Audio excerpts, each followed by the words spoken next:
It's a special Monday stream here on Splash Play, which was necessitated after a weekend of having to deal with some of the most insane shit you have to deal with as a streamer or a content creator. And we're going to talk all about it today. Of course, we're going to hop into a big board draft as well in a little bit. But right now, it's going to be Spags talking for a minute because I think it's important to sort of establish why this video is titled what it is about this guy, Milton Williams, who he is, and why I'm sort of done with people like this in the best ball space. I'll take you back here a couple years ago to kind of set the table a little bit more so you get where I'm coming from. When I first started doing best ball content about, I guess, 4 years ago, whatever the BBM was after Liam won, the one that Corain won, I felt like best ball was a community where it was a place you wanted to be. There was a lot of kind people, a lot of people that were really having a lot of fun. Peach streams were popping off. Some of the ship chasing shows, obviously the same thing on there. It was a good time for a lot of people. For the last couple of years, and it happens with every sort of gambling out there, whether it's sports betting, whether it's DFS, you get these new people that come in, they want to, grab the big prize they see up top. They want to win the $2 million, the $3 million, whatever the case may be. They come in thinking they know everything. Obviously, you've all played fantasy football for most of our lives. I get that. People come in with these kind of priors. Make them feel like they're going to be good at this thing, have a lot of success. You know what happens? A lot of people don't have success. You know what happens too? A lot of people sometimes have fleeting, amounts of success, last year high advance rates, thinking that they're going to win it all because of that. You know what happens when they don't get that? They become really toxic, really shitty people online. That's what you see right now from the Twitter best ball community. And I've talked about Twitter before. I personally, one of the first people that you probably will find on the internet who was on Twitter, who was doing it every day, made some friends on Twitter, made some career connections, got my job on Barstool initially because I had connected with some of those guys to get in there. And, just through being in the same media space and all that, the same men's lifestyle space, it was a great place. Now it's just a bunch of lonely dudes on there desperate for engagement. Your Milton Williamses, your Ray Zannies, guys who just, the moment they have any sort of thing of interesting, that happens to them, if they're putting it on Twitter, they need to be engaged with, they need to be heard.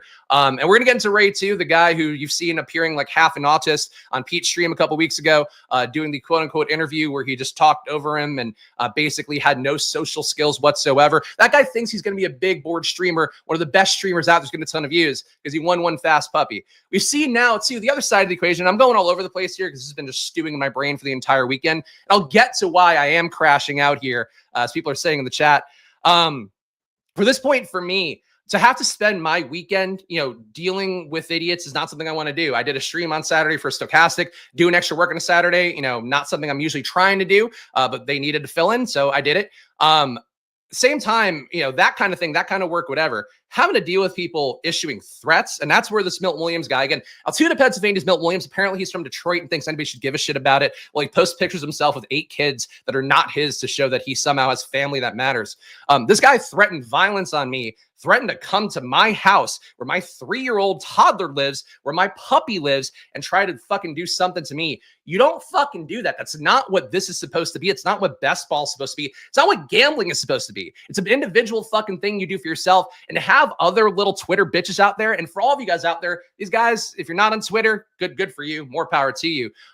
You're doing a great thing in your life by not being on there. The place has become a cesspool of guys who love to fucking talk big with nothing to back it up. No value in life, no value in what they're doing, nothing to add that actually matters. These are the kind of guys that talk over scientists and go like, yeah, well, you know what? I think this paper says this.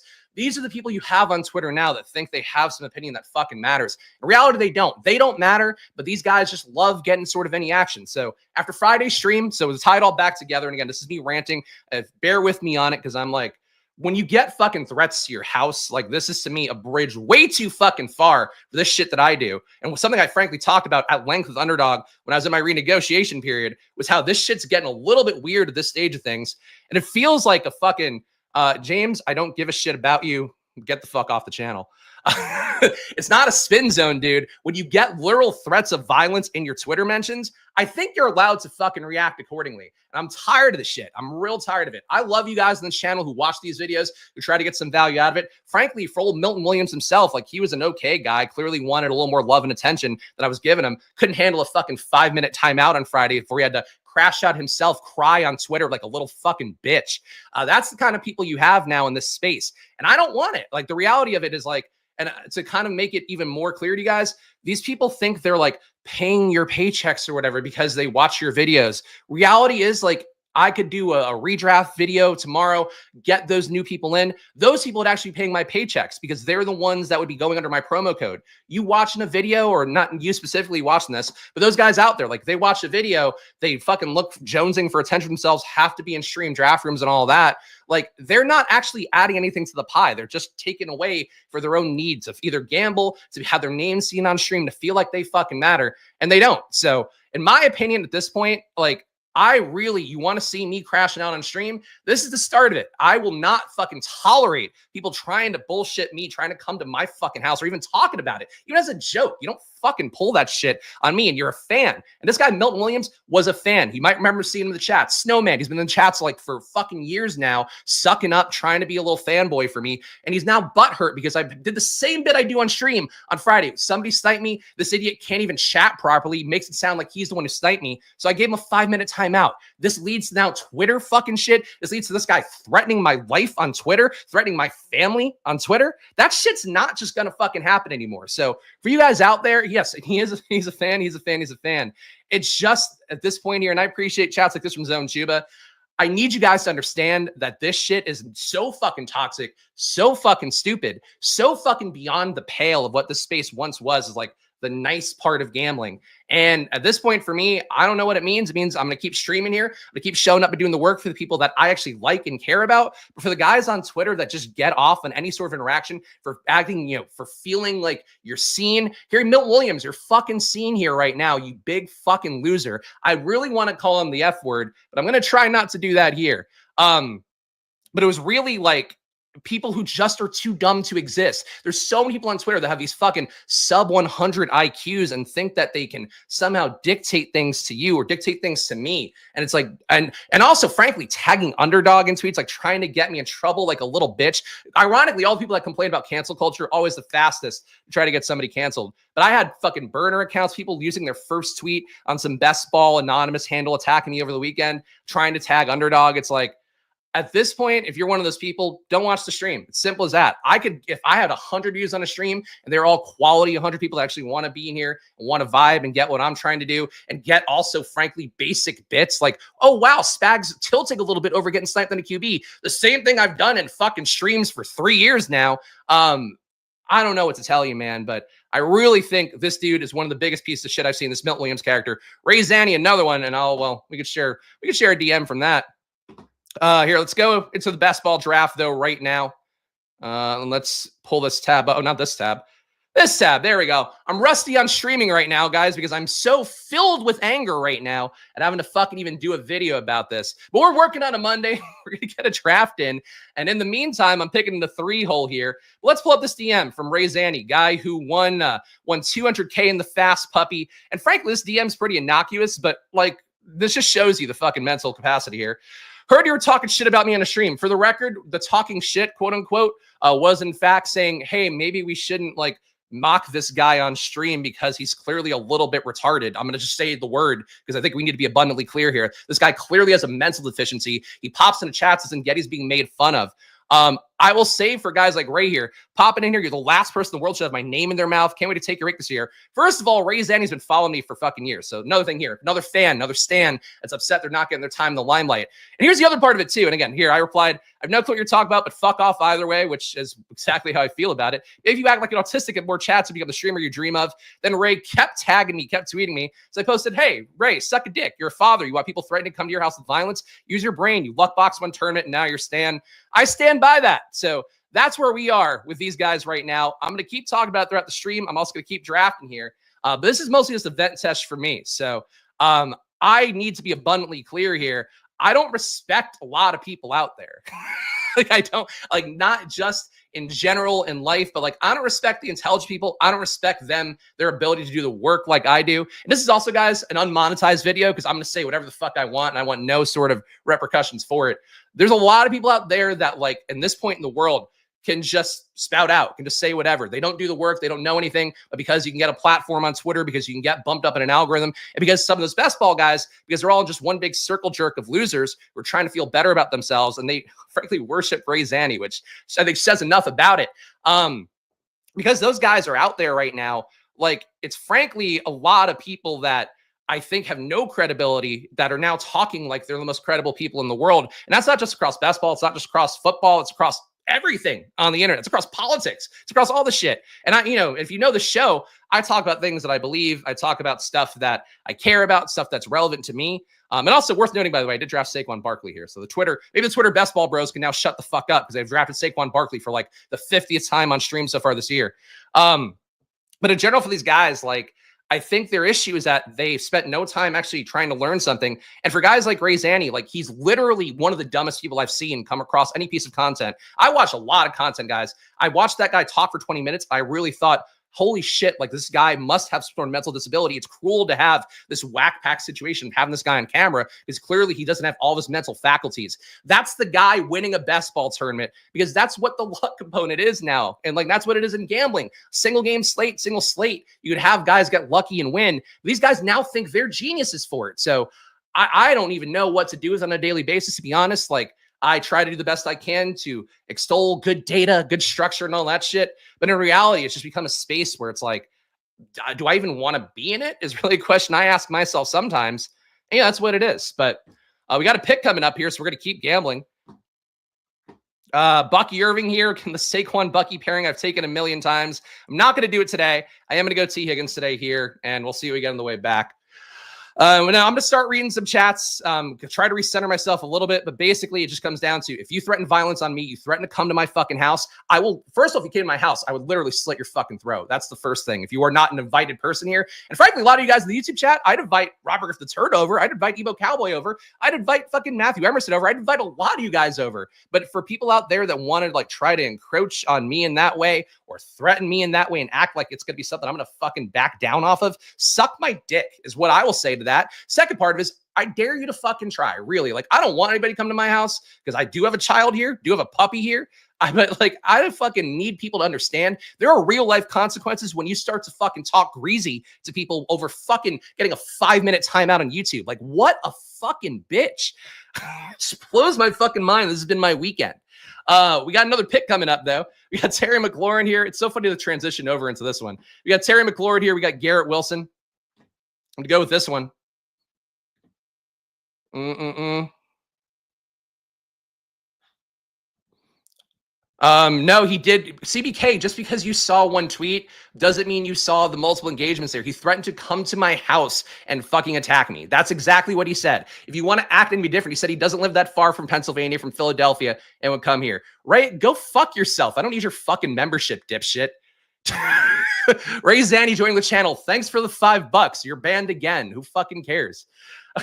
The point, though, is that if you start to cross the line into the real world here, you start to threaten me, you start to talk about how you're not that far from me. And by the way, Altoona, Pennsylvania, apparently about fucking 300 miles from me. So he's not even that close. So he's just fucking, again, yapping on Twitter. The point is, though, like, you're going to say that shit. You're going to try to make actual threats. That's not something that's okay. So I really don't give a shit, CBK, about what you're saying, man. And frankly, the fact you're going to defend this guy, you're another little Twitter I'm going to say it, Twitter fucking F-bomb. You are a Twitter bitch just chasing clout, wanting to do something here, wanting to move up the food chain. I've seen you trying to get on people's streams and shit. You're fucking nobody. So just keep drafting on stream like the fanboy. Let's keep the relationship how it is for a lot of you guys on Twitter. Just be little fanboys. Tweet at Pete and go, oh, I love your bits. Oh, best ball brunch tea. It's so naughty that they had sex. Ooh, do that shit on Twitter. Don't fucking come to me because I don't like you. I don't care. I don't care about your need to get attention. I don't care about your need to be seen, to be heard, to get your fucking tweets out. I really don't give a shit. So if you're going to defend guys, you're going to act like that on Twitter, sorry, I don't care. Today's a good day, by the way, for me to clear out the chat, clear out people I don't ever want to be on the channel. So please put in your dumb chat so I can get there. Did Ray just join the Squirt Squad? He did. I presume because he wanted to get to speak on the channel, and I just banned him because what do I need is $5? I really don't give a shit. Frankly, another thing too that I'll talk about with this guy, with this Milton Williams guy again. One of his buddies actually DM'd me initially, and I'll read what he sent. I'm not going to out him because he seems like a nice guy. He's been in the community before. Guy sent me a DM initially saying, "Oh shit, did I lose a DM?" Because I deleted the guy's chat because I was so fucking pissed.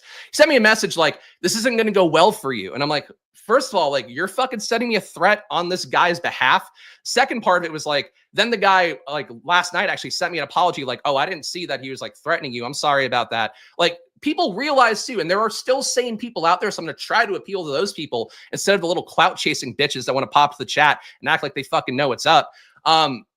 You should fucking not support people that are going to do that, even if it is a joke. Like, don't fucking dox my location and say I'm going to show up to your house and fucking attack you. It's not something you fucking do. It's not something you do in any walk of life, but it's not something you do for just getting a 5-minute timeout on YouTube. It's like, it really is just one of those things to me that I can't, it comes down to just giving somebody a 5-minute timeout. Would I do it differently? No, because it was a fucking silly bit that someone should get if you watch the streams for months.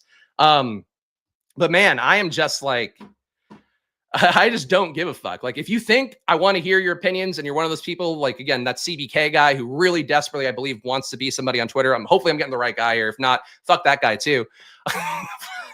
But like, I'm not here to make you famous. I'm not here to boost you up. I'm not here to hear you out. I'm not here for any of it. I'm here to do my gambling here, to talk with people I want to talk to do the content I want to do. And it sometimes is going to be crashing out over some dude threatening to come to my house and fucking attack me. So that's what it is. We got picks coming up here. We got Zay Flowers, Omarion Hampton, Tet McMillan, Romo Dunze. Feels like a Zay spot to me here. Don't mind Hampton, but I would like another receiver at this point. Let's go Zay Flowers. So Saquon Barkley, T. Higgins, Terry McLaurin, Zay Flowers start. One thing, too, I will also say for the people that were obsessing with me over Twitter on this weekend, replying to everything, really seemingly stoked that I'm being harassed by people, which is really great to see. One guy is a guy I blocked last year because he kept tweeting incessantly about Saquon Barkley. He immediately hops in and like changes the story of what I talked about with Saquon Barkley, which is that I thought he was a little bit overvalued. I don't think he's like a great running back on his own, which I think, frankly, this year he got great results, but a lot of that was because the team was so great. Whatever it was, Saquon Barkley ended up being a great player, but the guy was still obsessed about it. He's like, he said Saquon's not good at football. He said they wouldn't win the Super Bowl because of him. And it's like, first of all, I never said that. Second part of it is like, how like you're going to support somebody wanting to attack me and threaten me because I said Saquon Barkley isn't a player I liked last year? Like, that's where we are in the world right now. There's so many fucking more important things out there than this. And I am just, this is the kind of people I've been dealing with all weekends. This is why you guys get me on a Monday. We got a 0-1-3-0 build here with Saquon, T. Higgins, Terry McLaurin, Zay Flowers. Joe Burrow would be fine here. Olave, Godwin, Tet also fine here. Let's just build a clean team. Let's do that. Joe Burrow here. All right, so Joe Burrow, Saquon, T. Higgins, Terry McLaurin, Zay Flowers. We'll get back to being mean to people in a moment here. Feels like a Friendsgiving is inevitable. Friendsgiving with who? Come for the good vibes and knowledge of one of the best in the business. I don't know if there's good vibes today. I will accurately say I am not putting out good vibes today, but it's fine. Again, when you have a weekend of like just this being a thing, I have to keep seeing alerts on my Twitter from more and more fucking idiots like Ray Zanny, who just like, I honestly think, again, I can't be more clear. If you think that guy is the best Paul genius, I encourage you to follow every take he possibly has. Spend all of your money doing fucking mortgage your house again if you have one. And guys like Milton Williams don't have a house either, by the way. And that's one other thing I'll talk about too. I think that one thing that's changed for me a lot is since I've had a kid, there's a lot of content that now like I watch and I'm like, oh shit, dead kid. That makes me sad. That show Adolescence, it's on Netflix. Alex has been watching a little bit around the house. That's one where it's like a story of a kid who commits some violent act and like gets sucked into social media. It's a whole bunch of shit or whatever. I'm not going to watch it, but she's been watching it. I know the deal. You know, like when you have a kid, you see stuff like that. It just hits differently.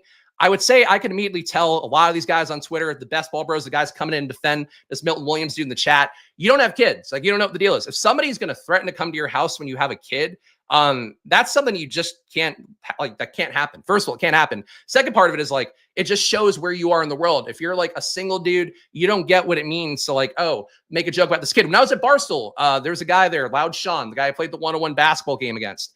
The reason that we got in a tiff was because he was drunk doing blow and shit at a Barstool party after one of our boxing pay-per-view things, where the entire office is there. He's having a good time, treating it like a frat house, whatever, as some of the behind the scenes people would do because they work at Barstool because they're looking for that part of their life, was frankly some of them, including that dude. And at some point with him being all yacked up and fucking drinking and whatever, he was like, oh man, like if Tex wins this fight, because it was a fight where my former intern Tex, aka Dylan, great guy, lovely guy, I was fighting for, I think, one of the first times. He's like, if he wins this fight, I'm going to leave my wife and kids. Fuck him. Ha ha ha ha ha. That's why we got in a fucking argument initially that led to a one-on-one game, is because like, this guy is a dad and he's saying he's going to leave his kids. And look, I've got issues with my own dad who's, departed now, late in life stuff that wasn't great for me. But when I see that from people, when I hear that from people, like that bothered me as a single person. And even then I made a joke about like, oh, I said I would steal his wife and kids as like the bit basically. And he turned it into like stopping his wife and kids. And that always bothered me because it's like, no, like I just think people should be saved from bad dads. People should whatever. But that was before me having a kid and knowing what it means to like say something about somebody else's kid. In hindsight, I probably wouldn't have said anything at all, knowing what it means to have a kid and how much that cuts deep with anything people talking about your family and whatever. But like if you're going to talk about coming to somebody's house when they're like a parent, when they have a family, when they have a life, I think it just sort of screams that you are a person with nothing. You're a person that doesn't have anything tethering them to the world that you need to protect, that you need to defend. And it's just a different headspace as well. And I think that's another thing too, with some of these Twitter guys is like, you don't have a kid, you don't get it. But when somebody threatens to come to your fucking house and you have a child, if God forbid my child saw random fucking Twitter weirdo coming to my house, like that's not the thing that should be happening. So, and that's something for me that I think, again, with the perspective of having a child now, having a 3-year-old, like it changes your views. So I don't know if I'm saying this just for myself or for somebody out there that fucking needs to hear it, but like you talk greasy and shit, but you don't know what life really is. You don't know what it means to have a family. You don't know what it means to have a house. You know what it means to have success. Frankly, for a guy like Milton Williams, for a guy like Ray Zanny, who could win 200K and it doesn't make you successful. It just makes you an idiot with money. That's going to probably blow through it pretty fast by subscribing to YouTube channels. I don't even want you as a member. But that's where I'm at with it. I'm going to read some chats in a minute. We got a pick coming up here. I'm frankly building a good team, I think, right now. We took Calvin Ridley. Pickens came all the way back as well. I could live with that. Pearsall and Ayuk getting a share of the Niners wouldn't be bad. Tyrone Tracy, I don't mind as well. But we are going to go with Pickens here. I feel like I'm getting a lot of Pickens lately because people just don't want to take him. And frankly, I'll take him because they're going to take shots. Still pretty shitty that he opened the door for me. That is true. Kind of a compliment that he's so upset he couldn't see your face. That's the thing, is they could still watch the streams, and they all are going to watch the streams. This stream is already one of the most downvoted streams before I even started the video because all the Twitter best ball bots came on here and started doing it. It just is what it is. I don't know. I'm just going to do my thing here and be really candid about the entire process. All right, Tyler here, who frankly knows more about the stuff than a lot of people. Just a weird parasocial relationship, mixing with a radicalized social media usage, getting more and more untethered from real life. Not a fun time in general, but the good folks will keep it viable. And that's where the guys like Tyler come in. It's where a lot of you guys in the chat come in. The Angry Draft is working. Thanks for that. Never forget there's a ton of stupid people in the world. That's also true. I do think that there are, a lot of people out there like Tyler who are fighting the good fight, who are trying to engage earnestly with people, even hearing different perspectives, not being rude about it. But like, they're just so many people. You hop on Twitter, look at anybody's mentions, like somebody calling somebody an idiot, somebody calling somebody saying whatever, like somebody threatening to fucking attack somebody and come to their fucking house or whatever, and mention their location as though they're nearby.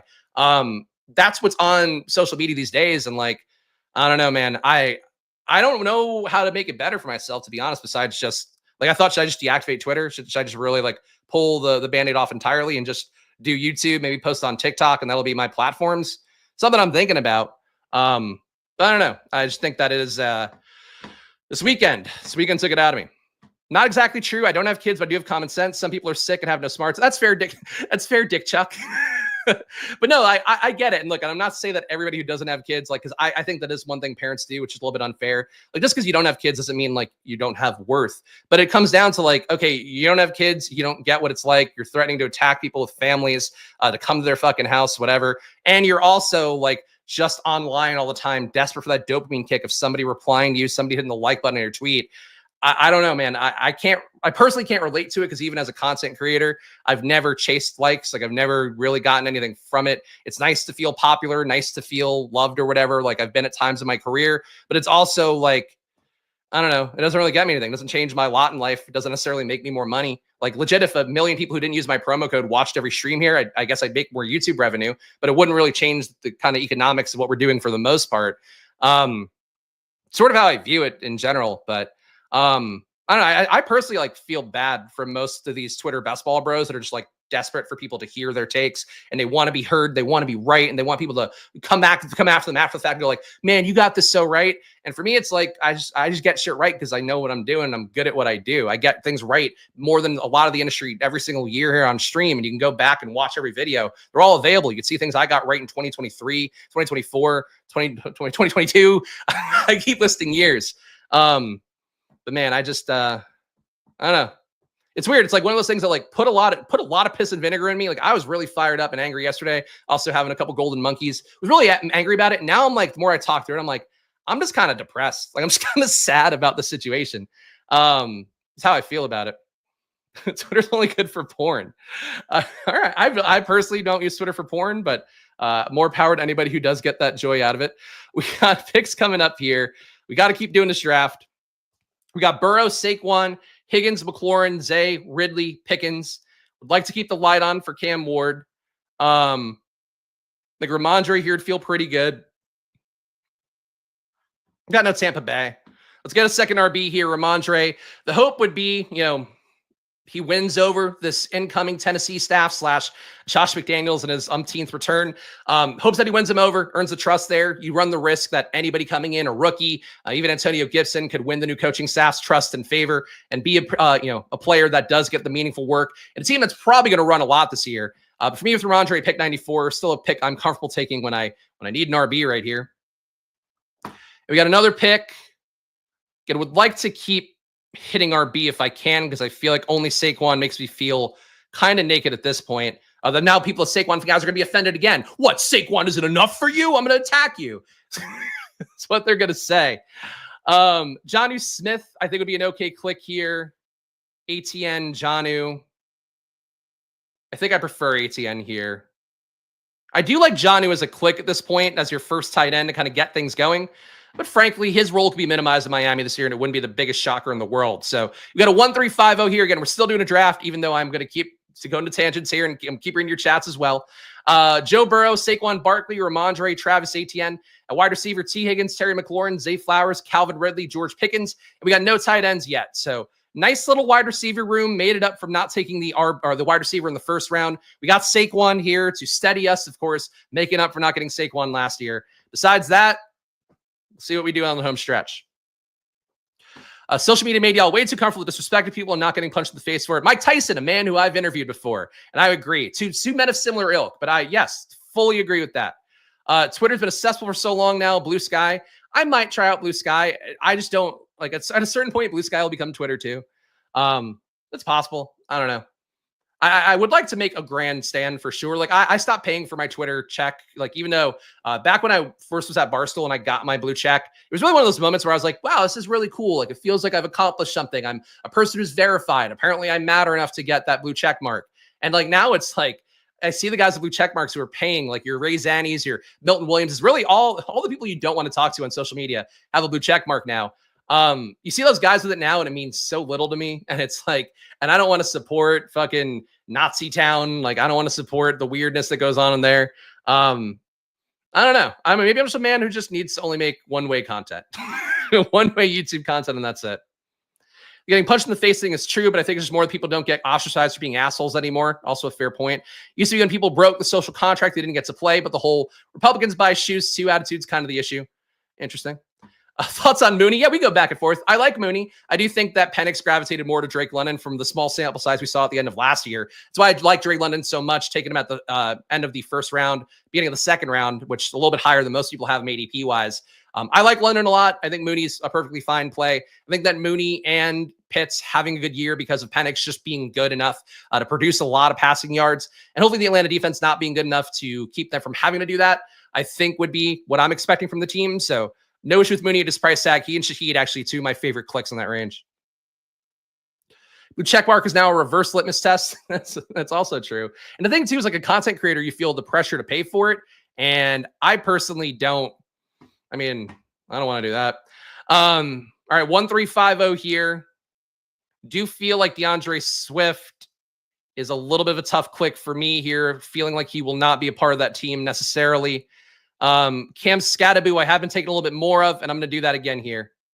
Scadaboo, I was low on throughout most of the draft process because I just didn't think he'd get the draft capital. I'm still not sold he's going to get it, but he does have the most juice in terms of the avoided tackle metrics. He's out at a 33% clip, which is what we're looking for our elite players.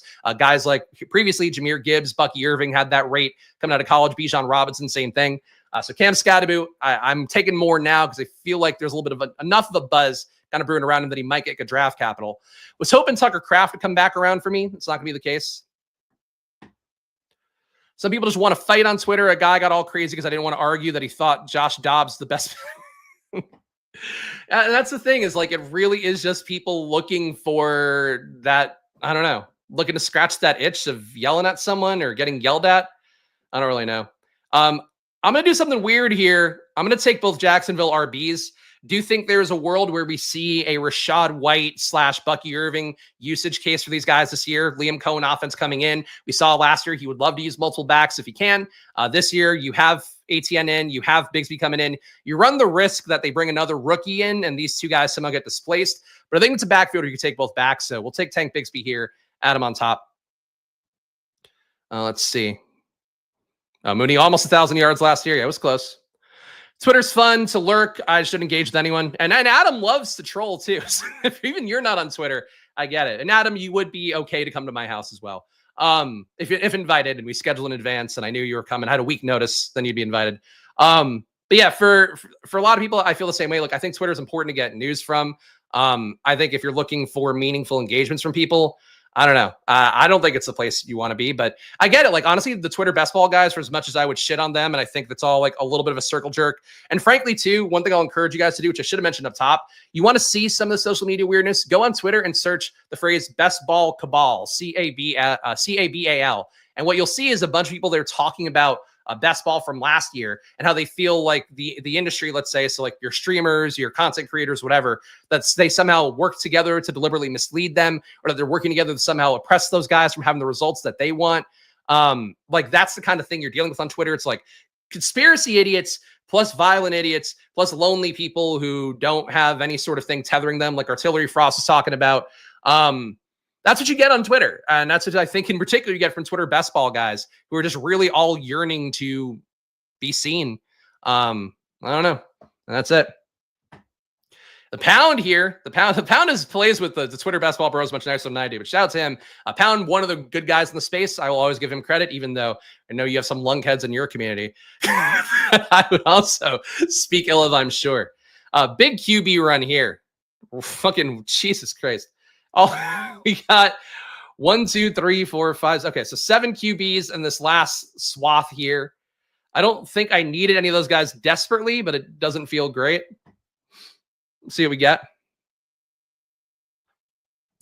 And that's the thing too. People think like, and now with some of the Twitter replies, like, you can't even disagree with him. It's like, no, you can disagree with me, but if you disagree with me like an asshole, I will respect you even less.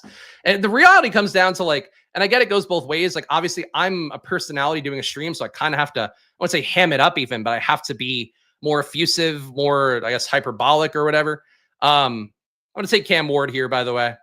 Just want to lock down this Tennessee stack that we have here with Cam Ward and Calvin Ridley. And frankly, QB's getting bled out a little bit here. So Cam Ward, 15 spots at ADP, to me, where he should be going anyway. We're going to take him here.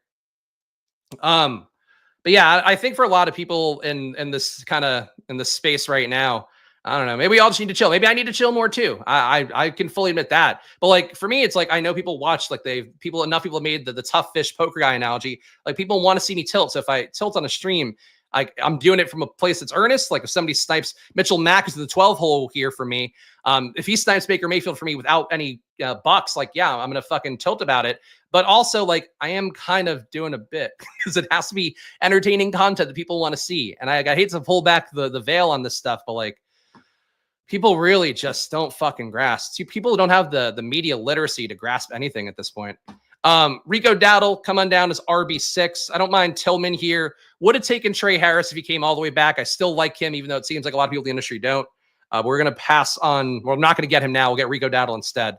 So 6 RBs. We got Saquon Barkley, Ramondre, Travis Etienne, Cam Scadaboo, Tank Bigsby. It's a little bit duplicative here for Jacksonville. Got Rico Dowdle as well. At QB, we have Joe Burrow and Cam Ward. At receiver, we have T. Higgins, Terry McLaurin, Zay Flowers, Calvin Ridley, and George Pickens. So we got 5 receivers in the top 75. That's why we are just kind of staying away from position for a little bit.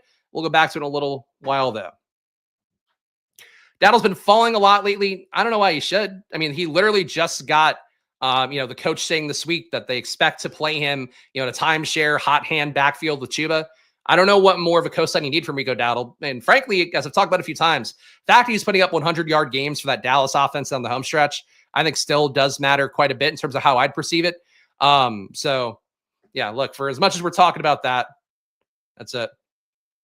Who's this idiot? Who's this Ryan Lynx character? No, again, there's a reason the guy got suspended, for the record. So I can't be more clear. This guy, Milton Williams, got suspended on Twitter because he issued a violent threat to me. These guys are pathetic. Ryan Lynx, suck a dick, Ryan Lynx. I don't know who you are, and there's a reason for that. But it's hilarious that they're defending this guy on Twitter. This is where the fucking world is. This is what my entire weekend has been, by the way, too. It's just idiots popping into my feed doing that. And it's like the guy literally got suspended from Twitter because he put a violent threat on Twitter. Like, you can't be more clear about the direction of things. But this Milton Williams character is going to keep going and keep trying to tag people and make it a thing. So more power to him. Oh my God. Anyway, hope you guys had a good weekend. Hope you all had a lovely time here. I've still got to prepare for an MLB slate today. We'll be on Stochastic live before lock for MLB later on. Also prepare for an NBA slate today, though thankfully it's only 2 games. Weird fucking NBA schedule. Oh my God.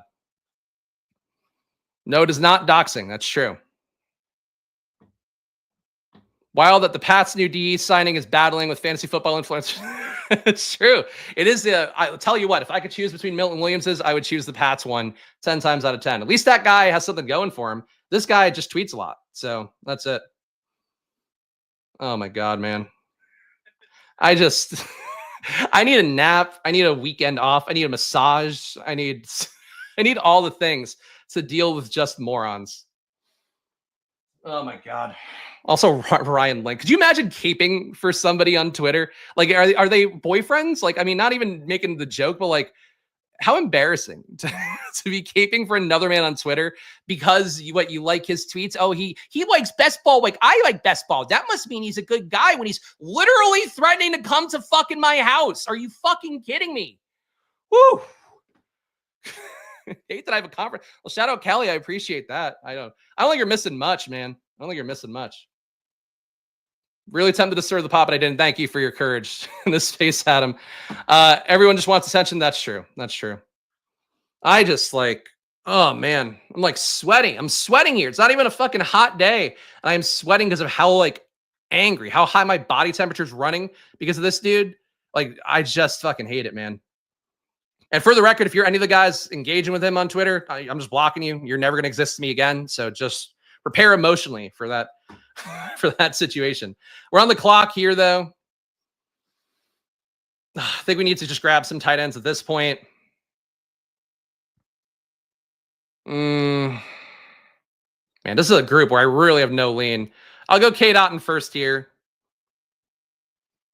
No correlation at this point. We do have late tight ends we could take with our QBs, so maybe I will take them as well. But just want to get one tight end at this point because we are pretty barren there. And I'm pretty comfortable going to 4 tight ends in these big board drafts, as you guys have seen lately. Some people don't enjoy those builds, but to me, that's kind of the luxury of a 20-round draft if you've covered your other positions well enough. So we're going to go with K. Dotton as the first tight end, and we'll see you again on the way back. He is absolutely loving all the attention. I mean, again, you can't, we'll do the bit. Let's go to his Twitter handle.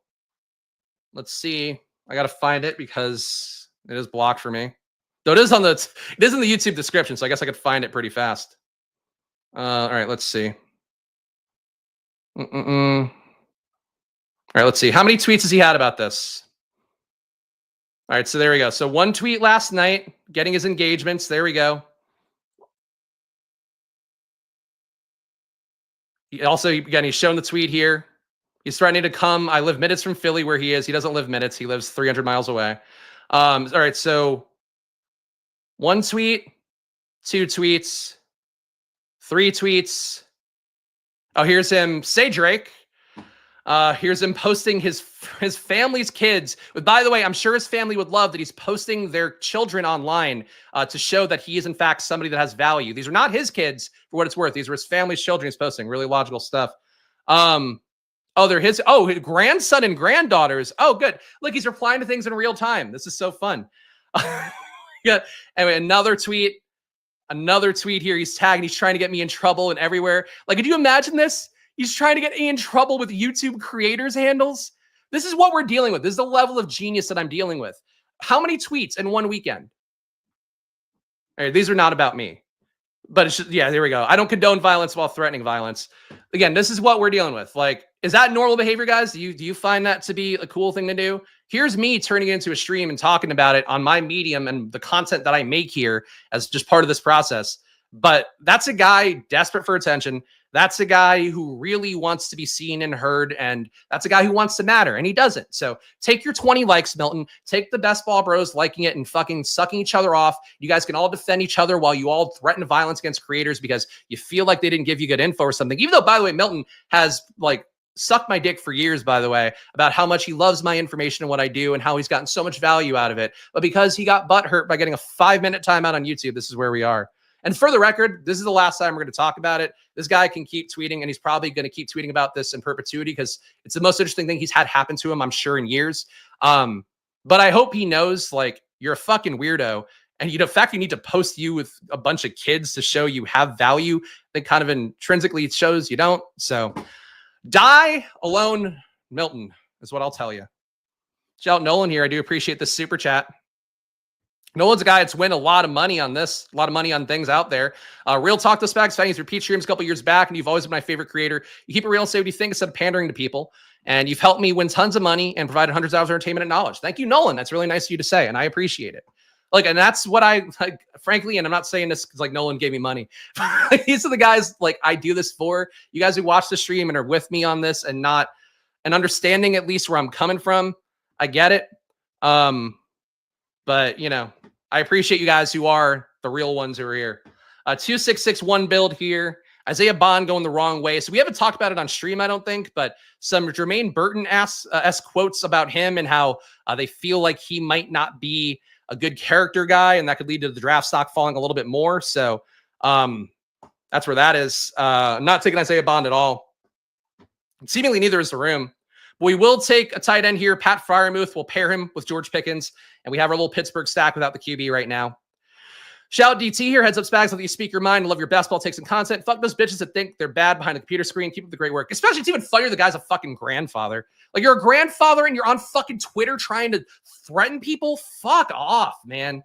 Take your fucking grandpa balls and go put them somewhere else. My God, put them back in the mouths of all the other Twitter best ball guys. You could all suck off fucking Milton Williams' grandpa taffy balls hanging down to his kneecaps. Fucking knock yourselves out, guys. Oof. It's hilarious though. He's like live tweeting it. Like, how much do you fucking need it? How much do you need it, buddy? How much do you need to be seen? How much do you need me to acknowledge you? I acknowledge you. You exist. And that's the end of it. We got 2662 here. Amari Cooper falling. Would like to stick the landing here as best I can. I'm going to go Diami Brown. We got some Jacksonville exposure. I would like to get more Diami Brown here, the first guy that Jacksonville went out of their way to get. So for me, is needing a wide receiver 7. I think that'll be good. Got a little bit of time between the picks. Let's give this team a read here, and then I'll probably bitch some more. We got Joe Burrow, Cam Ward at RB, Saquon Barkley, Ramondre, Travis Etienne, Cam Scattaboo, Tank Bigsby, Rico Dowdle. Filling out our RB room here. We could add on one more, but that's that. We got T. Higgins, Terry McLaurin, Zay Flowers, Calvin Ridley, George Pickens, Dontavian Wicks, Diami Brown, and a tight end, K-Dot and Pat Freiermuth. So not the greatest tight end room in the world. We'll add a couple more on there. RB room, I think you could take a 7th here, not be mad at it.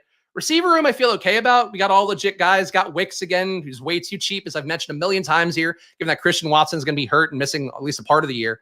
One guy who I do want to update my priors on and do want to kind of advise my take on, Rashee Rice. So Drew Davenport, the legal guy over the weekend, who I could probably use his help. with getting online threats from little bitches.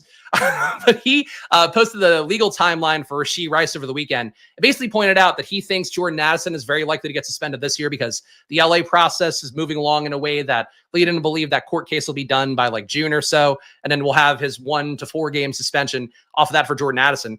For Rashee Rice, you so far had the signal that he's apparently healthy enough, should be able to be recovered and going by training camp. I'm not quite sold on that with the PCL and LCL injuries, but he could be a guy that is there at least soon enough in training camp, even if he is a little bit delayed. But if you make it a situation where he's not getting suspended this year, worst case, he lands on the PUP list and misses 4 weeks, I think Rashee Rice is probably a player that is more appropriately priced than I've had priced in for myself, just because I wasn't buying the injury stuff, was worried about suspension things. But it seems like, again, according to Drew Davenport, who is one of the better Twitter lawyer guys, again, legal experts, let's say, looking through some of the court dockets and trying to find out when these guys will actually find their court action. Rashee Rice, he said, is nowhere close to it. So I think for Rashee Rice, if you want to draft him a lot, probably wheels up for him.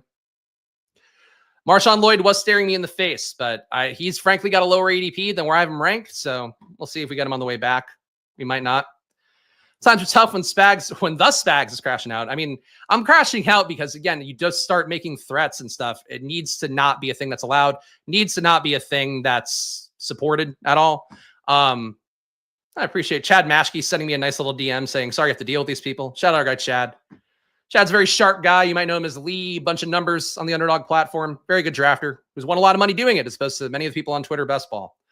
We got Marshawn Lloyd here, Troy Franklin, Jordan Whittington.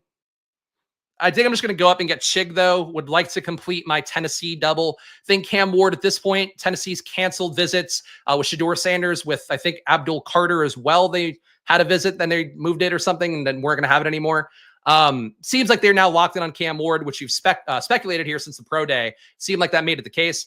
So we got Ridley with Chig, with Cam Ward. I feel pretty good about that combo. The risk for Chig in a Cam Ward stack right now, I think, is that they could take a tight end. Like if Loveland were to fall, I think that would be the one I'd watch out for them, that he'd be probably an upgrade over Chig. But the other guys in the class, I'm not sure would be. So I feel pretty good about Chig with Cam Ward. All right. Marshawn Lloyd here, Troy Franklin, Restrepo. I'll take Marshawn Lloyd. We can't leave him alone here. Much like many of you guys in the chat have been very supportive and kind, understanding here. Marshawn Lloyd, also very supportive and kind, as he killed about a third of my portfolio last year. So we'll go with Marshawn Lloyd again. Of course, the expectation for me this year is that he'll come into a nice role. Get what he hopefully was supposed to get last year. Hopefully he'll be full health and ready to go for a team that seemingly wanted to protect him last year from making things worse. So we'll see how that goes.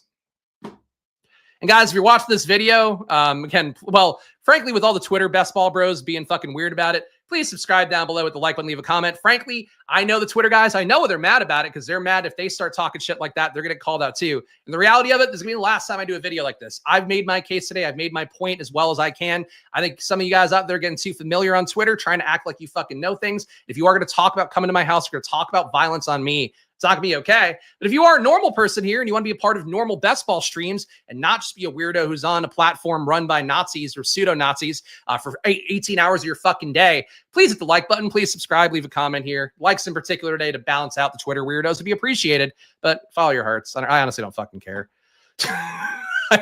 Honestly, I got shit to do. I might do one more draft, though, just because we're all here and it's the vibes. But, oh, man, it just takes it out of you. Takes it out of you. Like, people don't get, and again, not to like go whoa for the content creators. I'll be real with you guys. Like, look, I get my underdog play comped by underdog. Like, that's part of why this year I'm trying to be more hands off. If you guys want to get in draft rooms, great, more power to you, especially if you're using the promo codes. Hop in a room, do it. For me, it's like, this should be the most relaxed year ever, where I'm not giving up any EV of my own by being on stream. I can do whatever. Instead, it's like I just have to deal with the best ball community, especially on Twitter, becoming like a place that's not a good time. And it just takes it out of me, man. It really, like, I don't know. I think people don't get like how shitty people can be to you. Like, one of the things I hated the most about being at Barstool was there are times I just felt like a zoo animal, and it's like people will just like make fucking shit on you, make jokes about you, like treat it like reality TV, which I kind of get is the appeal here. But for this content, it's like, this isn't reality TV. Like, I get, I might technically be an influencer or whatever, but like, I don't I don't know. I don't want the influencer snark Reddits. Like, I don't need that shit. Like, I just want to do the work and have people I like and vibe with them. And for the most part, I want people that don't like me to just go away and go do something else with their time, find something that makes them happy. And it seems like that's just not the way the world is for these guys. So if they're watching right now, ultimately just know that's what I'm hoping for all of you is like, go to the pound. Like, honestly, Pat's a great guy. He'll probably be a lot more welcoming to you than I will be, even if you have absolute fucking idiot takes. Go find somewhere that's your place. But like this channel, if you're one of those guys that's on the Twitter best ball bros and you're fucking caping for each other when guys are threatening violence on me, I don't want you. I don't care. You can honestly fucking die, and I probably really wouldn't care. Wouldn't feel a thing. So do it. Shout out TX Politics. Welcome to the family here. Glad you're joining here and glad you're supporting the show. I do appreciate that. Hey, I don't care. I don't care about your thoughts. Can't be more clear. Don't care about it. I think it's a really uncomfortable place for me to be in. And frankly, I don't think Elon's a Nazi. But like when you do enough performative things to appeal to a certain base, and you have people like that need to defend it, like why? Why are you defending that? Like what do you get out of it besides you just have things that you feel that are probably a little bit racist, probably a little bit inappropriate? You feel like Twitter's this place for it. I don't know, but I don't care, Chris.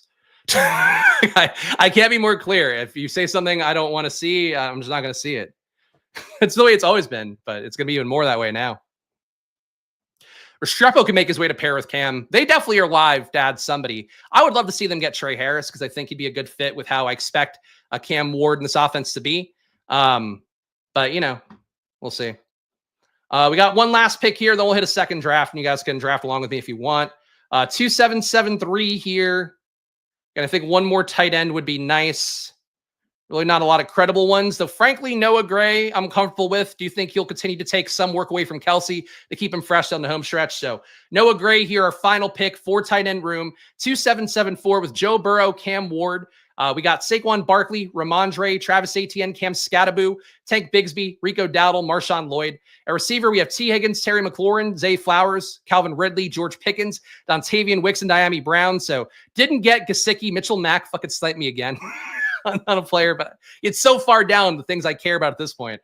But we did get T. Higgins stacked up with Burrow. We got Ridley and Chig with Cam, so we got stacks. At tight end, we have Cade Otton, Pat Fryermuth, Chigakonkwo, Noah Gray. That's it. One more draft here, and we'll call it a day, and I'll go prep for MLB and NBA. You want to play with me on Underdog? Go ahead. I'm not trying to promote Underdog today because I don't want them to be associated with me crashing out on some of the people that are spending so much money on their puppy tournaments on Underdog. Now we got Must Defenders in chat. They've always been here. That's honestly why I don't talk. Like I don't talk about my feelings on Musk very much. I don't talk about my feelings on Trump stuff very much here because it's just not worth dealing with the people. But yeah, you guys know the deal.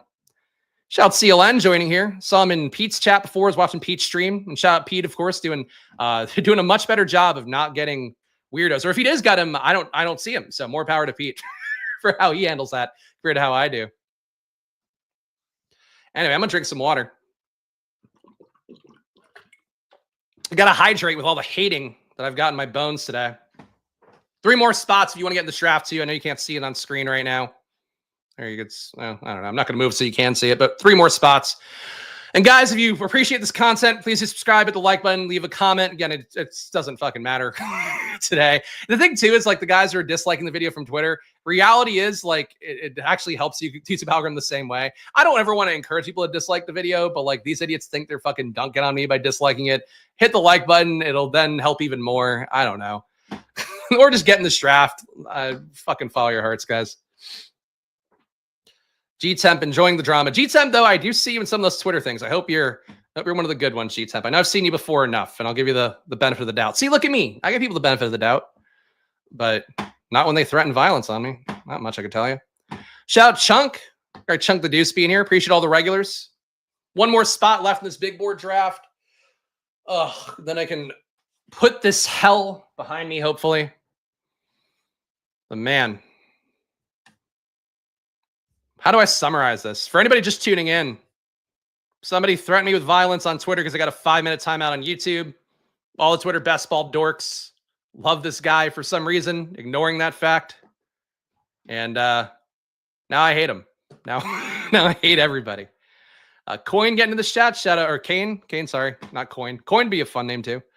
Just relax, stick to the content. You have amazing info and insights. Fuck the dumb shit. For today, it just has to be what it is. Like, again, like, not saying it ruined my weekend because it didn't. I actually had a lovely time celebrating my father-in-law yesterday. Brought the puppy over to my in-laws' house for the first time. They're very much cat people, don't really like dogs, but our dog Kitty was such a good little girl. I was very proud of her. Had a lovely day yesterday. It's just like in between that, I have to log onto Twitter and see like fucking weirdos being weird. And it's just like, my God, man. Like the guy Milton Williams tried to fucking also like dunk on me for probably. And I'm like, yeah, the company I closed down because it was costing me too much money and I was trying to keep it alive for people who were doing well with the product. He's like trying to dunk on me for that too. It's like, how desperate are you for, I don't know, to be shitty? Like, especially if you're a fucking grandfather or whatever, like go find joy from something. Don't be an obsessive fucking weirdo. I don't know. But the guy got his feelings hurt for being timed out from a chat stream for 5 minutes. Yeah, that's it. Spags haters threaten violence. Twitter best ball dorks trying to ruin Spags' life, but it isn't working. Spags having an event episode and back to regular tilts and bits once.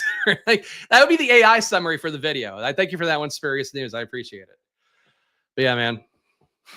We're going to do drafts. No matter what, I'm doing drafts. Contractually obligated to keep doing drafts, guys. So we're going to keep doing drafts no matter what. Haters can go do whatever the fuck they want. I'll just keep redirecting them to the pound. Let's keep going. Hey, the pound seems like a great place for you. I hope they spend I hope they fucking contribute well to that community over there. But not Splash Play. Not this community. Oh, I would love this a fast draft too. If you guys have picks, make them fast, you know? Let's be really efficient here. We got our guy CLN in here. Our guy Kane, I presume must be Volcano here. Antex Wall, I believe, is in the chat as well. The other names, I don't know. So if you're in the chat, let me know. And shout out to you guys who are in here today. Some people find joy from causing others misery. I agree. But again, it's odd if it's like, if you have a family, if you have stuff in your life, why? I don't know. That always kind of blows my mind. Like the joy I get from my life these days is like stuff I do that's fun, whether it's this, not this in particular, but like gambling stuff I still enjoy, have a lot of fun with. Video games I enjoy, have fun with. Sports, working out, I have fun with. But like the best joy I get from my life is like my child, my family. And like if you have family, I don't know why you'd be on Twitter needing that. Like, you're missing something, I think, in life. But I don't know. Not like these guys will ever listen to a wake-up call because they don't fucking get it. Shout out David here. Hopped in the draft. Love your personality and content. So I hopped in at the one. All right. Shout out David here. I know I've known your name. I've seen you before. So glad to know it's David Russell here. Dr. One, the professor. But hey, look, again, the good part of the basketball community, if you want to be part of the change you hope to see, come aboard a Splash Play because I'm going to be really nice moving forward as best I can. It's the people that are here that I actually want to have here. It's the people I don't want here. I don't know. I guess I probably won't title a video after them in the future. but I do want it to be clear that for the SEO out there, this guy, Milton Williams in Altoona, Pennsylvania, does threaten violence on people, threatens to come to their house where their family resides. So just keep that in mind.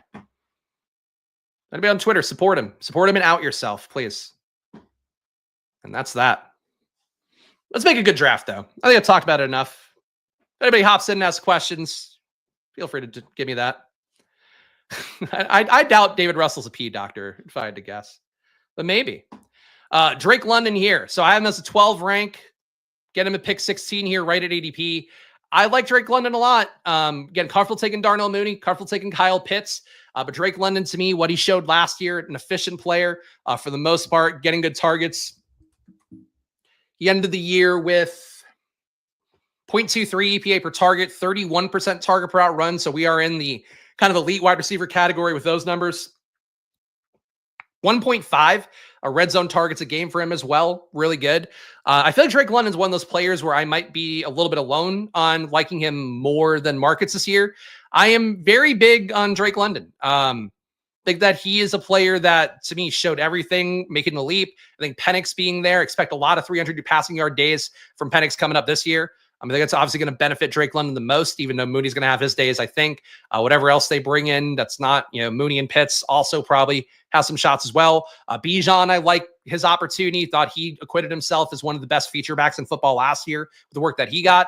So I'm very in on Atlanta overall, but I think for Drake London, I don't know. I think he should be right in that neighbors Amon-Ra tier, and the public doesn't seem to view it that way. CLN's got a lot of London pre-draft. Yeah, I think he's a great pick. One pick away from Puka and tight end Puka is. Are we saying Brock Bowers is tight end Puka? A little bit shorter target depth, but sure. All right, Pat's got 17% Drake. Love to see that. Yeah, I think Drake's a great pick. Frankly, you know, Ladd too, I don't mind. I don't view Ladd as like a 1-2 turn guy. I think London should be the 1-2 turn. Ladd to me going to the middle of the second round, I feel pretty good about. Frankly, I'd rather take Ladd at pick 17 than I would Tyreek at pick 20. Tyreek to me should be like the 30th pick in a draft at this point. Still a faint chance he gets traded this offseason. I don't know how it would happen, but been a weird couple months, really like half a year for Tyreek. And the main thing, though, with Tyreek, and which people I think just might miss, which we talked about a lot in season during the DFS content and through some of the best ball review shows, but Tyreek just wasn't the same Tyreek last year. Like, he wasn't used the same. Year before last, he was getting targeted an insane amount of times, was getting the ball basically like 33% of the time that he's on the field, just for like playing snaps, not even like target per out run. If he was playing a snap, he was getting the ball, you know, a third of the time. So this year, everything was down for him. His efficiency was way down to just 0.19 EPA per target. Only got a 26% target per out run rate. His intended touch rate, which is the number I'm talking about, he only got an intended touch 15% of the time that he was playing a snap. Actually, 14%, 14.2%. So rounding down, it's not a good scene for Tyreek Hill. I get wanting to buy in Miami and hope that they're going to be better this year. I like Mike McDaniel, think he's still a good coach. But I think, to me, the Miami bet I want the most is Devon Achane, and the bet I want the second most is going to be Jonnu Smith. I don't really like Tyreek at his price. Waddle his price I can live with, but I think he's hurt as long as Tyreek's there. Maybe your best shot at Waddle paying off, I think, is Tyreek getting shipped off or faking injury or some shit. But I don't know. I just don't love the way the Dolphins are moving. Dolphins OL worse than last year already. Yeah, they've not been adding much. The Mike McDonald's Miami just burned super hot, but no staying power. I think they got a little figured out personally, but I also think they started doing things differently. It might just be because Tyreek isn't, you know, lost some juice year to year, but like he was a key part of why they were good 2 years ago. They were force feeding the ball and he was great with every touch. Now he's, you know, not so, and they're not force feeding the ball either. So when you change that, it just kind of changes the entire scope of the offense. They could still be good in the run game, in particular, like the short passes as well to Achane, but I don't know. I think they're going the wrong way. 0020 here. Kyron Brees. Brees obviously coming down now with the rumors. So the Jets beat reporter Rick Cimini said that he basically thinks they might trade Brees Hall. And he also had a really bad take where he's like, they could trade Brees Hall and then take Ashton Genty. And it's like, that seems like that'd be the most illogical outcome. But sometimes it could happen, like a coaching staff just doesn't like a guy as much as the previous regime did, and they like somebody else more. I would buy more in the committee thing. I think Brees Hall being a part of a 3-man committee with Braylon Allen, with Isaiah Davis, I think that seems like a very likely thing to have them actually, you know, put forward after giving the coach speak already about that. But I don't think Brees Hall gets traded. I think what's more likely is that he has to earn the role. Like he has to earn the role. Like anytime this happens with the new coaching staff, and people always assume that because they liked the back or because the back was good, you know, and how they view things a couple of years ago, that, you know, the coaches are going to come in and immediately gravitate towards that guy. And it doesn't always happen. And it seems like it's not happening right now with Brees Hall. So it would be a Jets move. You're right. Like it would be the kind of thing they would do to trade Brees Hall for like a 3rd round pick to a team that gets a an appreciated asset. It's probably totally fine and get only a slight upgrade, slightly better player like a Genty or even an Omarion Hampton. But it does seem to me like a stupid thing to do. And I don't think this Jets organization is going to be a stupid organization. With everything I've seen so far from them, I think the fact that they cut bait on a Rodgers and Adams to me said a lot about them trying to build from the bottom up the right way as best they can. So that's it. Shout out Best Ball Brian, another good guy here. Glad to see him. Good morning. So horned up for the spring. Me too. Now that we can get the acid out, we can move on. We can do better drafts, more drafts here on the channel. And of course, the draft ramp up here, I'll still do a video on Friday this week, but our real ramp up is going to be coming after the draft, NFL draft happens. Come BBM season, I'll be on 5 days a week again doing these drafts for you guys. So stay tuned for that. But I do appreciate all you guys hanging out today, and especially the kind words and being supportive. I do. Matters more to me than you guys might know or that I might put across. We got Kyron, Puka Nacua, Drake London here. I like Jaden. I do like Jaden.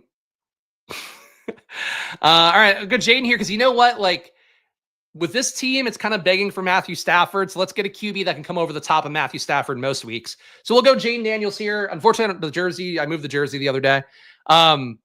We got Jaden Daniels, Kyron Williams, Puka Nacua, Drake London as our group right now. Again, 2 deviations here from receivers, so we got to make sure to get more capital in there to balance it out. But I like Kyron. He's had one of the best workloads in football for years.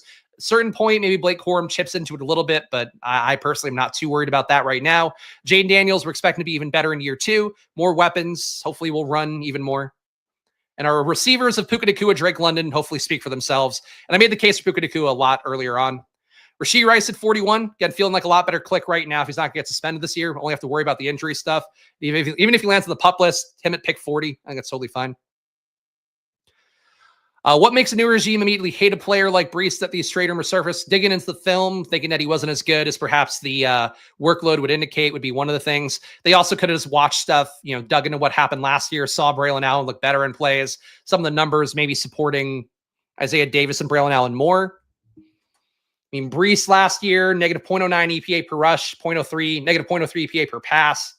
Braylon Allen, negative 0.05 EPA per rush, but a 0.15 EPA per pass. So he was positive there. Didn't get a lot of pass game work, but was efficient with it. Davis. Got to find Isaiah Davis here. Too many Davises. Oh, come on. Ray Davis. There's literally a million guys. I must not have Isaiah Davis's numbers in here. I think I didn't add his names to the sheet last year. That's why. Point being, though, is like they dug into something and they feel like Brees Hall was not being used like they would use him, and that's sometimes enough. But I still think a trade is unlikely for what it's worth. They did probably see a picture of Braylon Allen's muscles. They saw himself oiling himself up, and they were like, man, this guy, ooh, daddy. It's like Vince McMahon memes right there. G-Temp always been a supporter. He helped coming second in the War Room last year and 49th in the Big Board. Shout out G-Temp. Finished better than me in the Big Board with my top 80 finish. But all right, I appreciate that. Look, at this point, it's war times here. Anybody new coming in, if you're not a regular contributor to the channel, I'm looking at you with a real skeptical eye. Because I'm not letting any fucking Trojan horse weirdos in. This is not happening. Fucking Ray Zanny buying a membership. Suck my dick. You'd suck my dick for $5. Oh, man. Hey, shout out to all you guys hanging out here. I do appreciate it today. Weird stream. We're building good teams, though, I think. I mean, we'll see how we stick the landing here, but I like my Rams correlation. It's weird that they have the Rams just LA. Like, why are they not LAR? It's not like we do have 2 LA teams. Feels like you should have LAC and LAR. But the Rams for underdogs naming, just LA. Kind of thing that only makes I care about as something that has too many data sheets that get really confused when you have team abbreviations different. The Jags are Jack now, so not Jacks. Is that it? Yeah, I don't know why they make those changes sometimes. Usually it's the data provider doing something on the APIs. That's it. Did not have suck my dick for $5 in the card today. I mean, look, in reality, you can suck my dick for free, I guess. but Ray Zanny has to pay $5 to suck my dick. We got DK Metcalf here, Tet McMillan.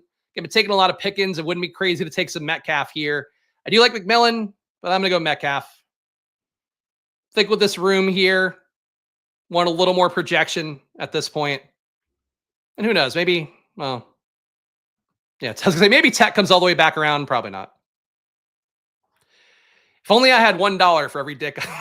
$5. That's a good one. We'll do that before they fix the screenshot problem. Oh, the screenshot thing supposedly will be fixed by BBM. I know our pal Numi of the Badge Bros, I know, has been trying really hard and frustrated in how things don't get changed, but supposedly there'll be a lot of that stuff fixed on the back half. And that's something too, again, with the Twitter Best Ball Bro guys, they're all so mad at Underdog, but boy, when I'm mean to the one guy, they love tagging Underdog to try to get me in trouble. Like, Jesus fucking Christ. It's like being in fucking middle school with a bunch of fucking kids with the same brain capacity of actual kids in grade school. What do you think about Debo this year? I think he was really bad last year. I do think his best shot at getting another upswing is going to be in this Cliff Kingsbury offense that loved using screens, loved having short passes, letting guys do stuff after the catch. Jaden's going to get in the ball in accurate spots. He also, for whatever Debo can get open downfield, will get in the ball. So I like him. I think that I wish he were better for the Niners last year, but I think you take a shot that the team makes him better this year. Kind of like Jaden did for Terry McLaurin. We have a 1130 here. Not really any great values at this point. We could just do the Pittsburgh double with Jaden. But I'm going to go Laporta here. Would have liked Debo to come back to me so I could stack up Jaden in a logical way, but it is what it is. So Jaden, Kyron Williams, the start right now at QB and RB. Puka Nacua, Drake London, DK Metcalf, tight end Sam Laporta. That's what we got right now. Oh, more people have jumped in on Twitter? Great. Love to hear that. So as long as they're not in my mentions, I guess I don't really care. They can all have their fun. It doesn't matter. I mean, honestly, the amount of live views I have right now is the exact same amount I've had for a while now. So I don't really think it affects me either way, but they can keep kvetching on Twitter like the little fucking hens they are. Hens who, by the way, who will DM me to get on streams, will, like Ray Zanny in his case, will pop in every YouTube chat, autistically spraying away in the hopes that somebody will bring him onto a stream. These guys all just want to do this part of things so bad. So just do it, guys. Just make your own streams and we can all enjoy your content. Please step up and do it. It's that easy, right?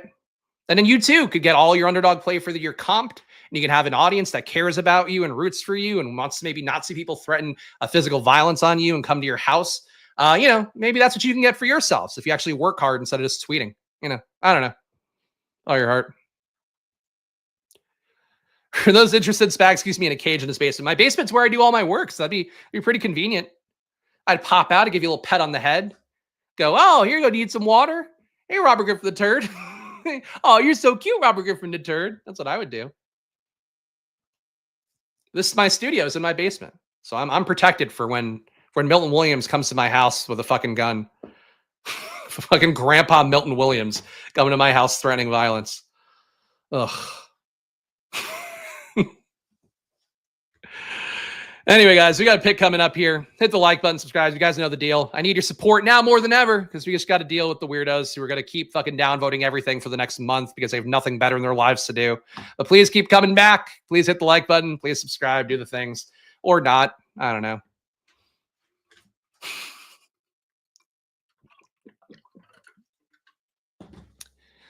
Oh, man. A lot of RBs going right now.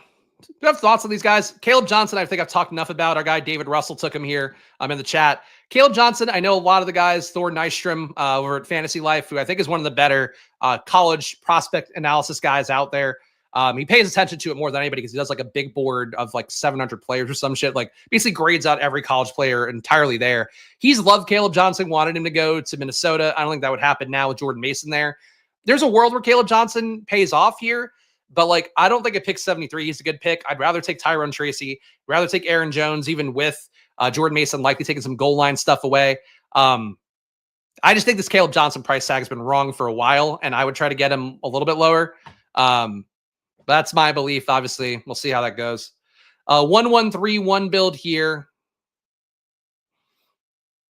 Is there a world where Ibuka goes to Washington? Maybe. I'm going to go Ibuka here. I haven't taken a lot of him. He's frankly mostly a slot player, so stacking with Jaden is not really what I'm expecting here. But I think he's one of the better slot prospects in the draft. He has good enough speed. Don't think he's a great outlier player. Ibuka's numbers from last year, 30% target per out run, which is pretty good, but not quite Tet McMillan range at 32.4%. 0.39 EPA per target, pretty good. Around McMillan at 0.36, around Jalen Royals at 0.32, behind Trey Harris at 0.64 EPA per target, which is crazy high for a guy who got the volume of Trey Harris. I think Ibuka's biggest case would be that he's definitely a guy that could step into the slot right away, earn enough targets, was okay in the red zone, only 0.2 red zone targets a game is not really, actually no, 0.2 inside the 10-yard line, one flat in the red zone. It's not bad.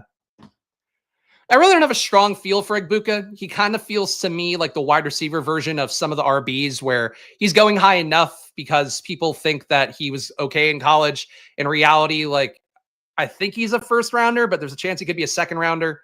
Not crazy about him, but he and Matthew Golden, I really haven't taken much in the big board. So at this point, I'm just going to get some shares.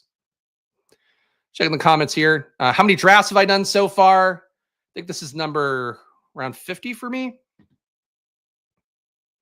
Let me check over here in another tab.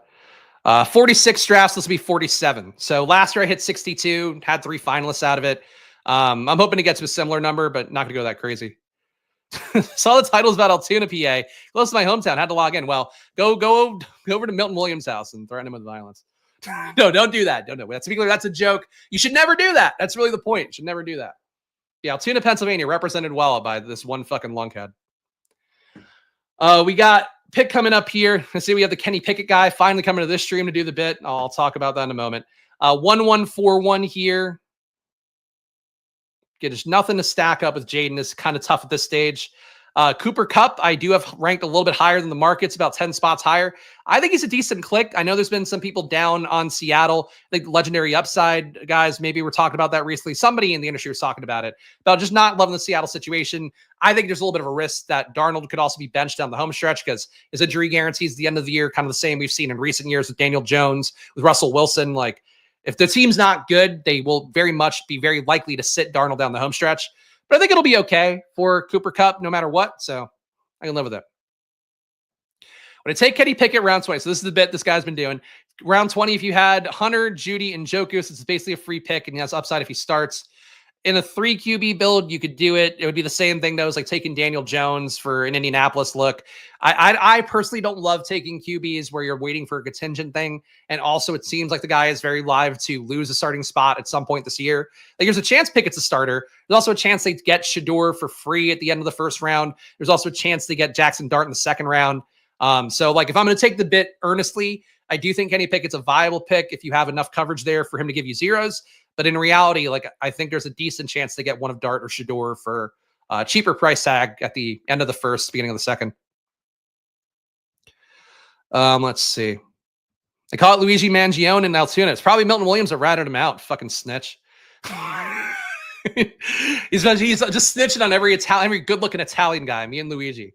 But honestly, Milton Williams probably works at McDonald's. He's probably the one that ratted him out and didn't get the fucking the fee for it. The person who ratted out Luigi Mangione didn't get whatever the finder's fee was for him because they didn't do it the right way and call the tips line or whatever. So that's that. For real, I don't think many people have any idea about the work you do, the amount of work you do. I think most of us here now get it. I mean, look, I know Steven does. I mean, you see me do the content across multiple sports, and Steven's usually playing the sports as well. It is a lot of work I do. It's like hard to do this and to be competent, especially now across like 3 sports. And MLB is me kind of catching up on a lot now. But NBA, like, I think I've been one of the best NBA analysts this year for DFS. I think my results have also been pretty good DFS wise. A lot of top finishes at the tournaments that I'm playing. So I feel good about that. But I think that for, I don't know. I think people just want you to fucking bend over for them. I think it's it. People just want you to be always kind and nice to him. And that's like not, especially like this guy Milton just couldn't get a bit. And that's the thing that makes me feel the worst about it. Like, if I were to say there's one thing I did wrong, it's like, I guess just making sure that people who are in the streams every day should grasp mentally when things are a joke. Because this literally is like, this all started over a 5-minute YouTube timeout because he couldn't communicate in chat. And now I'm like getting more app mentions as we're on stream. These boys, these Twitter boys. Anyway. Rock saying, I asked to see how your football brain works. I got to say, you definitely are a thinker instead of a follower. Thank you, Rock. I appreciate it. Look, we're winning people over. We're winning people over with Kenny Pickett takes. That's all we can do, one by one. We got a 1-1-5-1 build here.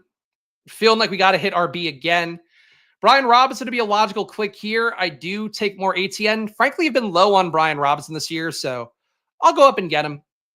I like ATN here. That's that. Maybe he needs a Klonopin. Milton or me? I think we all could use a Klonopin. I can take a Klonopin right now. The only Xannies I want here are not Ray Xannies. I want some Xanaxes to decrease my anxiety right now for being harassed all day, all weekend.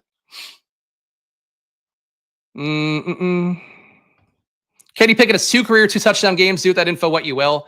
I mean, look, I do think he looked like an improved version of Kenny Pickett in Philadelphia last year. Obviously, small sample size stuff. But the fact that he was able to spike a day and have his receivers have outlier days, you didn't see that in Pittsburgh at all. So I think there's hope for Kenny Pickett still. But, I would say I get exercising caution on it for sure. Let's look at Pickett's numbers. Why not? And I know Rock's doing it as a bit. He thinks Kenny Pickett sucks. But like these are the kind of plays that I actually do think are interesting thought exercises, if nothing else. Pickett last year, 76% catchable ball rates. You're talking a little bit better than league average there. For comparison, and Anthony Richardson would be at 65%. So you're talking about him throwing catchable balls about 10% higher than AR. So that's good. He's getting the ball sort of where it needs to go. Was a minus 0.01 EPA per pass guy. So that's not great, but it is close to flat average. 0.07 EPA per drop back though. So he ran a little bit better than you would think. Took also 2.5 deep shots a game and had a 2.3 EPA on those plays. So a really high number for him on his deep targets for Kenny Pickett last year. I think he showed something. All right, so ATN came all the way back. I'm okay with taking ATN here. I mean, I was going to take him with that last pick. So ATN at pick 112, sure. So Kyron Williams, Brian Robinson, Travis Etienne, RB start here. We got Jaden Daniels, a QB right at ADP. Puka Nacua, Drake London, DK Metcalf, Emeka Egbuka, and Cooper Kupp, and a tight end, Sam Laporta. I like the top three at wide receiver. Egbuka and Kupp, a little bit less. Though I do think Kupp is, I don't know. I think Kupp's a little bit undervalued ADP wise, but he wasn't good for the Rams last year, so I get why he's going where it is. AR, so AR's catchable ball rate. There's a difference too. Like his on target rate's pretty low. Let me see. Yeah, so 65% catchable ball rate, 55% on target rate. On my sheet, these would both be like orange colored. So you're talking about towards the bottom of the pack. For comparison, again, this is not a fair comparison to compare AR to Jaden Daniels, but Jaden Daniels is one of the better catchable ball rate guys in the league, 82.3%. His on target rate was 70%, so 15% points or percentage points higher than AR's were. AR was bad. Like, even though it sounds like it's not terribly bad, he was 100% pretty bad. Need Pickett sitting on some rookie numbered UTOs. Okay. Pickett debate. I appreciate, again, like, I think it's interesting, Rock, that you're bringing this all the channels and just seeing how people answer it. It does come off like a bit, and I think people that probably, if they're not answering it seriously, that would be why. But yeah, I mean, late QBs, I'm more of an advocate for late QBs than most. Last year had a ton of Derek Carr, which obviously didn't work out down the home stretch, but for that first month, really felt like a Derek Carr genius. Autos, got it. Okay, got it, Mike. And I appreciate it, Mike. Appreciate your kind words as well. We got a couple picks here. I'll do one last pandering here. Guys, subscribe down below with the like button. Leave a comment, especially if you're with me on a stream like today, where we're fighting off all the weirdos on Twitter who really need that engagement, need to be seen. Today, they've been seen by me. After today, they're not going to be seen by me anymore. So here, we're going to strap in and do the work here as we always do. Try to draft good teams, trying to make sure we don't hemorrhage money as much as you can avoid in best ball, but also trying to set ourselves up to win money, finish on top like we did last year. Big board, I had a top 80 finish, 3 finalists on my top out of 62 teams I drafted. Really, one of the more impressive things I accomplished in gambling last year. So we're going to be here doing the work no matter what, no matter how much the fucking dipshits want to be dipshits.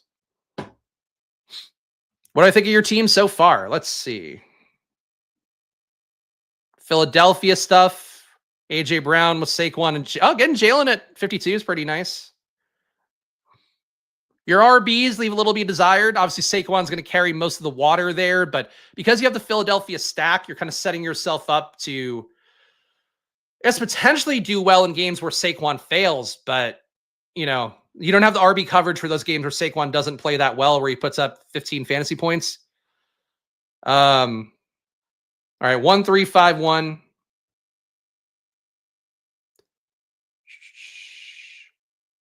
Could do the Bigsby pairing again. Could also go Tajay, who I like enough here. All right, Tajay Spears, RB4. Milton threatened to come to my house and attack me. So no, Ben. And in fact, it's been pleasure. As Adam has said, nice knowing you, Ben. Suck a dick, Ben. Die in a fire. If you're going to defend, I can't be more clear. If you're going to defend a guy, lay off Milton, lay off the guy who, again, threatened to come to my house and attack me, said he knows where I live and is not that far from it, and got suspended from Twitter for committing a fucking violent threat, for putting a violent threat out there. I can't be more fucking clear about it, Ben. Bend over, Ben, and fucking let Milton and his old grandpa balls rest on your fucking thighs if you need it. But don't fucking come in my chat defending that piece of shit. Jesus. I'm sure Milton would get treated how he deserves in Saudi. Not even going to make a joke there, but, you know, I think we know how it would go. I appreciate it, Mike. Ultimately, there shouldn't be violence from anybody over fucking best ball is what I'll say. But if anybody deserves it, it's somebody who's fucking trying to initiate it on somebody else or encourage it on somebody else. 1451 here. Like Leggett enough. Like Dobbs. Another RB would also be pretty cozy. I'm going to go Leggett. I feel like there's been a lot of nice talk from Dave Canales so far about how he feels like he should make a leap up, should be their wide receiver 1. He is a guy that graded out well for me coming out of college. I think that Leggett is going to be in a better situation this year in terms of opportunity. Whether he can come through with it, I really am not sure. Leggett's numbers last year, I don't recall being that impressive. Let's see. Leggett. 0.04 EPA per target, 21% target per out run. 1.1 deep targets a game is not bad. 0.6 red zone targets a game is not bad. There's some underlying positives to Leggett. And the fact he wasn't a negative EPA guy, I would say, is also a positive. But, you know, for Leggett, just want to get a receiver in. I feel okay about him. Thank you. We stay on Spags. I appreciate that, Donnie. This is going to be it honestly, to me, feels like, and you know, again, I don't want to keep harping on it, even though this is going to be the video where I harp on it and then we can move on. It feels a lot like a class war thing to me with these guys on Twitter who are mad that like streamers like me, we get play credits. So like you are streaming and you're not putting your own money on it sometimes is definitely a part of the thing. And just be candid, that's what it is for a lot of streamers. Even if you might not be aware of that, that's the case. That's what makes it easier to kind of deal with the fact you lose some EV by streaming your stuff, just having to manage a draft. In addition to getting people in, you're theoretically getting a lot of sharp drafters. You're also getting those weirdos who are going to ruin a room. So like, that's why you get play credits to play on stream. But I think those guys, again, and the best ball cabal weirdness shit, if you search that on Twitter, you'll find a bunch of these same guys talking about it as though they've been conspired against by some sort of like consortium of content creators that want them to lose in best ball somehow. The logic is as stupid as it sounds, but that's legit what these guys believe. It's like, it is like a class war thing for them where they think it's like, oh, I'm fighting against these guys that are like, you know, misleading people. And like this Milton guy is like stirring people up on that, even though he has followed this channel for years and loved every take, shouted me out for all my great rookie takes and how they helped win him money. And now because he got butthurt, because he was the center of a bit where he got literally timed out for 5 minutes on a YouTube chat. Now he's got to make this entire personality on Twitter and try to drum people up against me. And that's where we are with it. So be on the good side of the class war, which is not participating in it in general. But that'd be one thing that I didn't say before that I would like to say while we're on the stream before I ditch the topic entirely. We got Steph here. I don't want to embarrass myself in front of Steph. That's it. You did do the best ball cabal search on Twitter. Again, it's a legit thing. Like I'm talking, like there's been nothing I've said that's untrue throughout this entire time period. Did I try to gaslight Milton and Ray Zanny and send them really mean shit? Yes, I did. Because I want them to suffer. I want them to do that for daring to threaten the sanctity of like my own home and my family. That's what I'll do in my response. The same thing with putting the fucking title of the video here. I hope his SEO is ruined forever. I hope Grandpa's SEO is ruined forever. If you're misleading people, it's fine with me because I'll just go the other way and win. Sure. But the thing is, like, there are a large group of people, especially on Twitter, who think that's like a thing that people are deliberately doing, like that they're saying, oh, this player is so bad, and because they don't want you to take him. And it's like, my God, just the lack of brain function is that. Oh my God. CLN taking the third QB with Stafford. You fuck. You're a paying member, CLN, and you have been for a while. You motherfucker. I got Bryce Young here. I'll do that instead. We'll survive. See, look, I'm not even tilting. Really, just the guys I tilt against are the ones that are fucking idiots. That's it. CLN, we're fine. When autistic lotteries get... Thank you, Robert. You're from the turret. I appreciate it. So this Milton character, Snow, whatever. Yes, that's him. That's him. He's not cool. He's a fucking loser. He's a fucking loser. But hey, whatever. He's honestly just, and if I'm going to take one flaw, he's just a hurt fan, is what it is. Like, and I think that's the part that Tyler was talking about earlier, like the parasocial stuff. Because people follow you for years and they take your advice and they maybe enjoy the content. They think that you're going to feel the same way about them. In reality, that guy never really added any value. He wasn't a member of the channel, didn't use my promo code. Really has provided no actual value to me, but nice enough guy. Seems a little bit dumb, but that's it. But I think that there's sort of a misunderstanding of what it means to be in a community. Just because you're here doesn't mean I'm going to love you. And again, really a 5-minute timeout and doing it and even apologizing to him I got to time you out. I can't imagine this is what it's turned into, but it is what it is. But he did threaten violence on me and I'll never forgive that and never forget it. So fuck him. Hope he dies.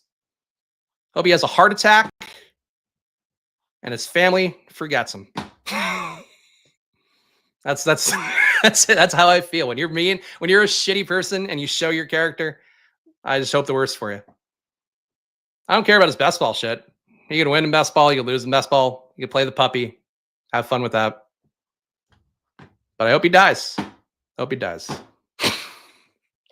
It is callous. Hope a bus smacks him. 2-4-6-1 build here. We got our Jaden Daniels, Bryce Young build. We have not stacked up Jaden at all besides Brian Robinson Jr., which is a little bit tough.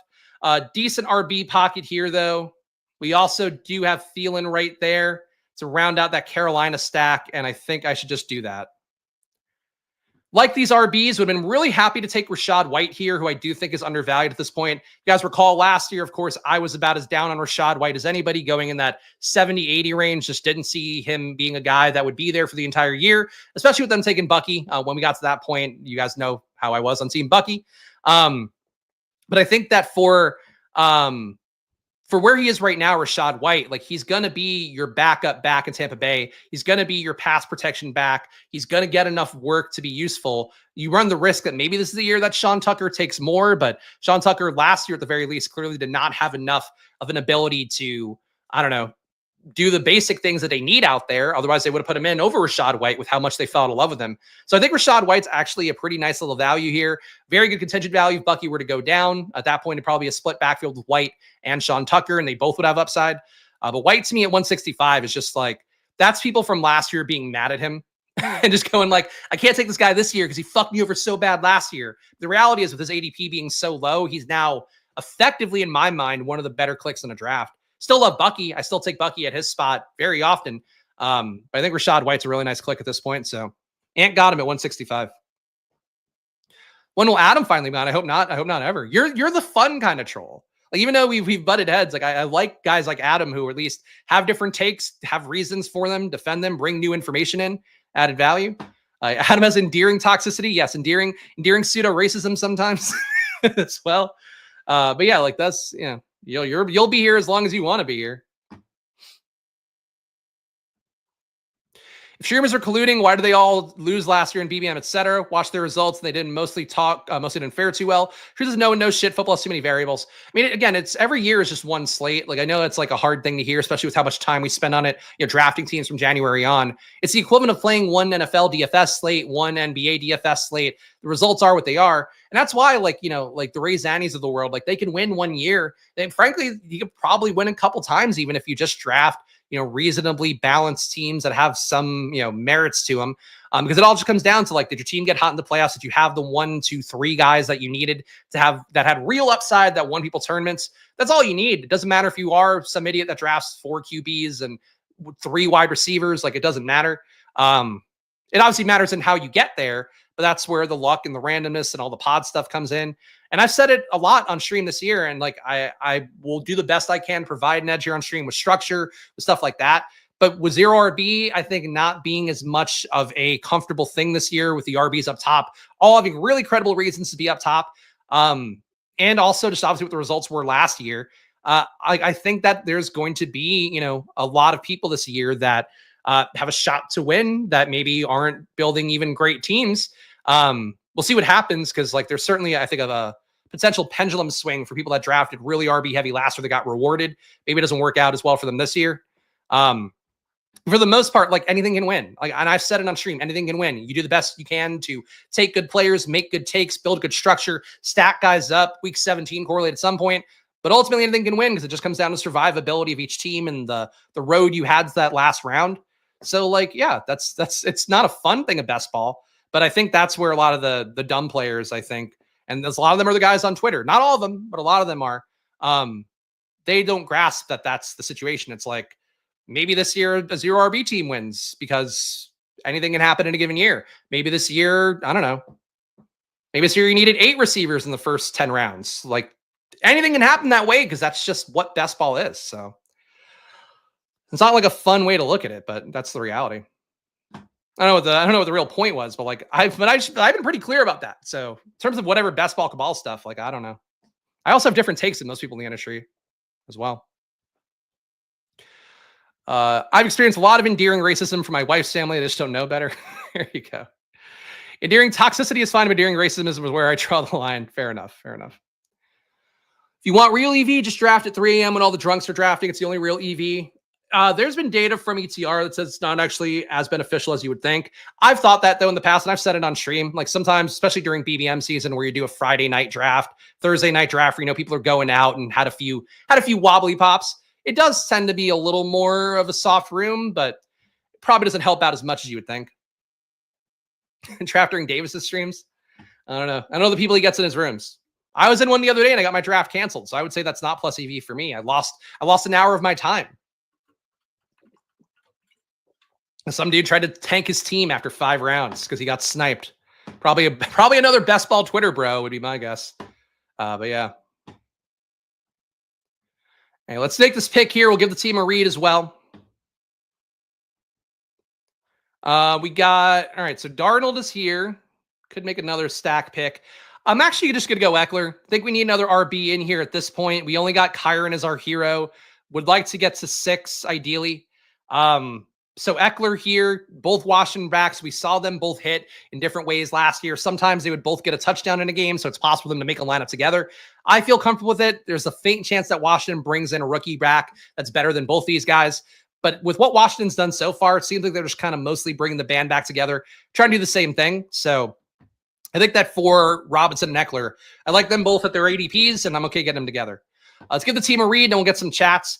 We'll get Jaden Daniels, Bryce Young, Kyron Williams, Brian Robinson Jr., Travis Etienne Jr., Tyjae Spears, Austin Eckler. At wide receiver, we got Puka Nacua, Drake London, DK Metcalf, Amika Egbuka, Cooper Kupp, Xavier Leggett, Adam Thielen. We got that Carolina double. It's honestly a pretty cheap real stack to be getting at this point with how that team performed down the home stretch. And a tight end, Sam Laporta, our quote-unquote elite tight end, even though I don't really feel that after last year. And Zach Ertz with our Washington stack. So no real Washington pass catchers, but good leverage against them for the finals if we did get there. All right, let's see. Does UD punish people for tanking drafts? That guy, I think, got banned. So basically, it was a guy on Davis Maddox's stream, I want to say last Thursday, maybe Wednesday. I got in there because I was just I was working out and just entered a big board. Didn't realize he had a stream draft going. There was a guy who basically got sniped on Zay Flowers in round 5. And after that, he just started taking bullshit players, like guys who don't get drafted, silly names and whatever. I think that guy got banned. It might be like maybe first time warning, second time ban.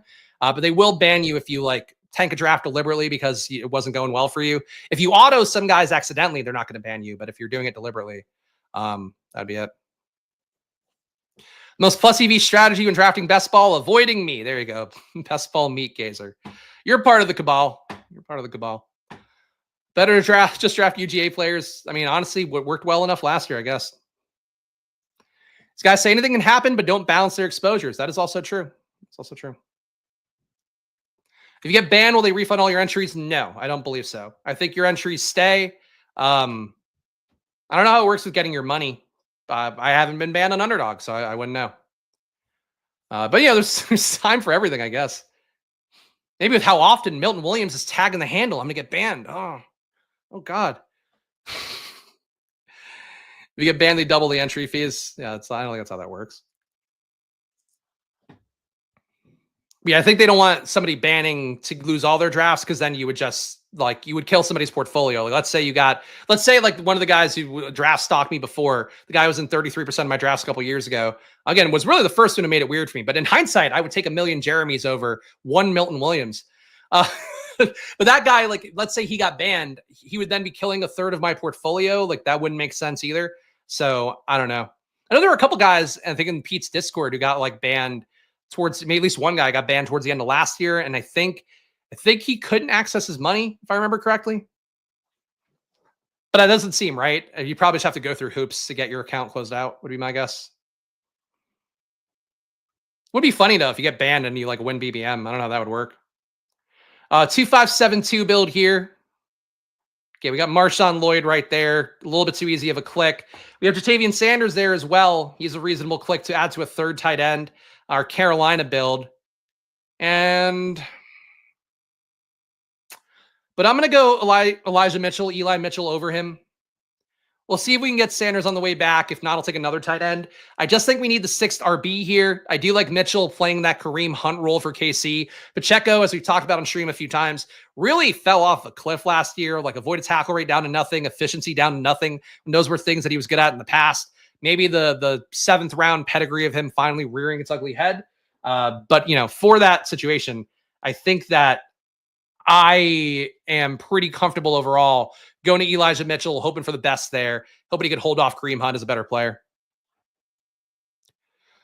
Way off topic, what's the deal with Gabe Davis' knee injury? Meniscus tear mid-November. Seems like the potentially most mispriced player in the pool if he'll be ready week 1. It's tough because they brought in Diami Brown, who should be doing clearly a very similar thing. I think Gabe Davis is worth the click. I think he and Slayton stand out to me as guys, in this range here. So like Slayton, Franklin, I think Troy Franklin's still a player that is worth some shots here. Did start to spike at upside, the highest at the end of the Denver's year, including 50-yard touchdown in the playoffs versus Buffalo. Diami Brown, I think, is an okay click here. But I think these guys, to me, throw in Gabe Davis with it, might have a little bit lower.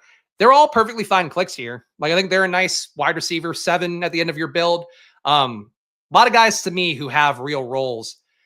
I think in year 2, you should see Franklin rise up more, but you can click Valet. I mean, something that we talked about on the Discord recently, but the big lesson for me last year with Washington, where I got a lot of stuff right, but some of the stuff I got wrong was just treating like Jahan Dotson like he mattered, as opposed to just like kind of a dice roll receiver in that core, where I should have been taking Dotson sometimes, taking Diami Brown sometimes, should have been taking Sinnott sometimes at tight end and taking Ertz the other times. I think that's sort of the situation for Valet and Franklin, where like they're both kind of dart throw plays. One of them can hit this year. I would bet it would be Franklin more likely, but Valet, got targets. He was okay last year. So I wouldn't be mad at you if you did it. And Jatavian comes all the way back. It makes me sad to not take Harold Fannin a lot. I do think he was really good at Bowling Green last year. The numbers stand out in a way that many tight ends don't, in terms of the advanced analytics, the EPA stuff being really high, his target earning being really high. There's not a lot of buzz for Fannin. I would like him to be a wheels up click post BBM if he gets good draft capital, but I am not taking him very much in the big board drafts right now, personally. Gabe's a damn good blocker, so he stays in the field. Sure. And he's also being paid a lot of money. And yeah, the sacrificial X is definitely more the role of him. Way too much of him from February/March because tall red zone target with spikes, but can't find anything on his knee status. So Gabe Davis, I mean, his knee will be fine. And MCL is not like a long-term one. He should be fine for week 1. ACL would be the year. MCL is like 6 months, I think, usually. If Tyler were in chat, he'd probably know that the best. But I'm pretty sure MCL is usually like 6 to 8. So he should be fine. Gabe's still only 26. Is that true? I know he's younger than he would seem. Yeah, turns 27. Or actually just turned 26 because his birthday is April 1st. That's crazy. Gabe Davis, I feel like, has been around for fucking 7 years at this point. Huh, fun fact. Yeah, Gabe Davis definitely not like an old washed vet. The question for me really is like, does Liam Cohen like him enough to use him? The contract kind of indicates that they have to put him out there a little bit and see what he does. But I think it's entirely possible that like Brian Thomas commands a ton of targets. Then you have Diami Brown taking whatever's left, Bretton Strange, or somebody at tight end that they draft, taking a lot of those targets. Not really sold that they go Gabe Davis's way all the way. But if you're stacking up Jags, like he's a viable click. I would mix up though. I would take Diami Brown sometimes. I'd take Gabe Davis sometimes, personally.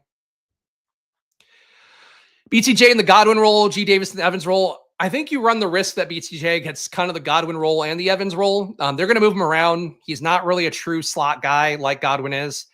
He can play out of the slot. He can play anywhere. But I think your issue with Jacksonville really is that Gabe Davis is going to get all the best targets. Like what he showed down the home stretch was exactly what I wanted to see from him this year. That I had concerns about the beginning part of the year that he just wasn't going to get there because they had too many guys out there commanding some amount of targets, taking some amount of routes away.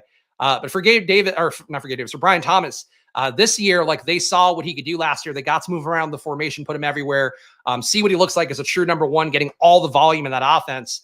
I think he gets all that volume in that offense again. And yeah, and he did it with Mac Jones, which to me, I think if you're building a Liam Cohen offense with Trevor Lawrence, like you're going to get a better version of that. So I think the big risk for me with Jacksonville, the big concern would be that none of them are really worth it, but obviously week to week, a Gabe Davis can spike, Diami can spike, you know.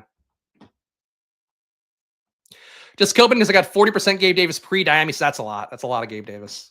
I would right now at this point, for as many big board drafts as you do down the home stretch, I would just hammer Diami Brown to level it out. At least that way you're covering the spot and you kind of can win on either outcome. 2673 here. Well, it's Gabe Davis talk. I guess you could take him. Yeah, honestly, I think he's a credible pick. Gabe Davis, wide receiver 8. So we have a 2683 build, one more pick left, and then we will call this hell stream a day. We got Jaden Daniels and Bryce Young. We got Kyron Williams, Brian Robinson Jr., Travis Etienne, Tyjae Spears, Austin Eckler, and Eli Mitchell. At receiver, you got Puka Nacua, Drake London, DK Metcalf, Emeka Egbuka, Cooper Kupp, Xavier Leggett, Adam Thielen, and Gabe Davis. And a tight end, Sam Laporta, our technically elite tight end that does not feel very elite to me. And our stacked up Zach Ertz, Jatavian Sanders. I like the construct of the team overall. I wish I had a receiver from Washington with it, but that's that. I don't think this team needs Dart. I do like Dart. I would like to see Dart's landing spot. I think Dart's, to me, one of the more appealing QBs in this draft class.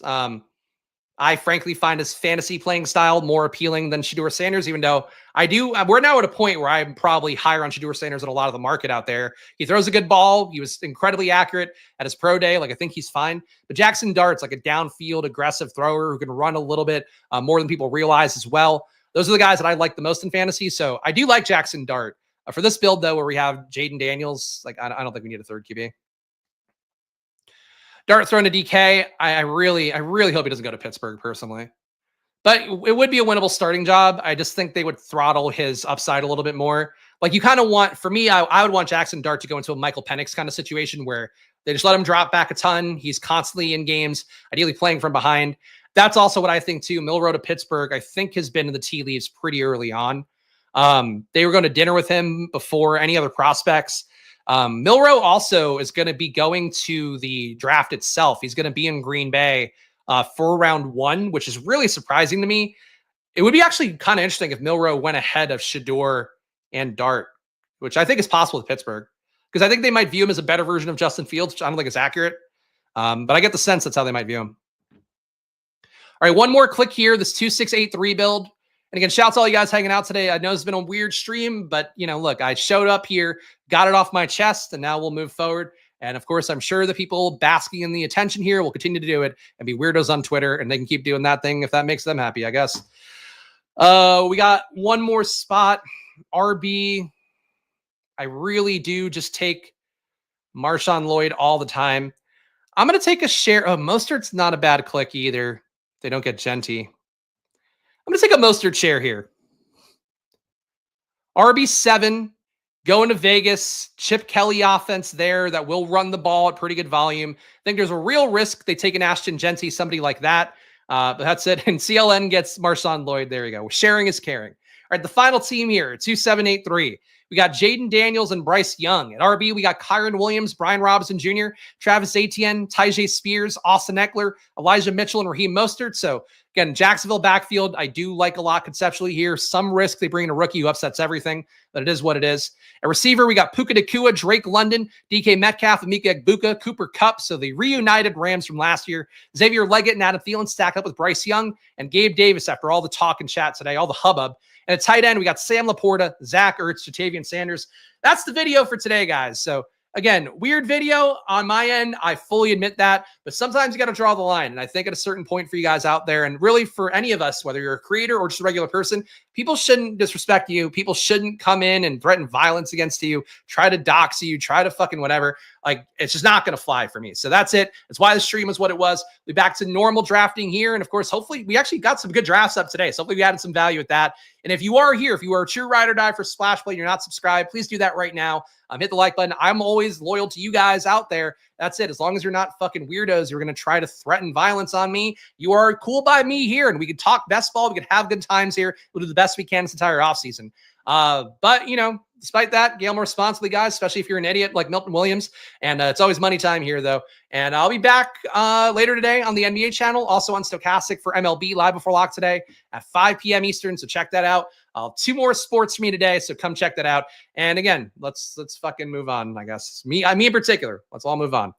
So I'll see you guys again soon. Enjoy your days. And if you are a member here now, join the Discord, get in the community there, and you can hear me talk shit about these guys in non-public content. And I'll see you guys again soon. Enjoy your days. Good luck. And fuck you, Milton Williams, and Ray Zanny, and all the other guys on Twitter too. Suck my dick. Bye.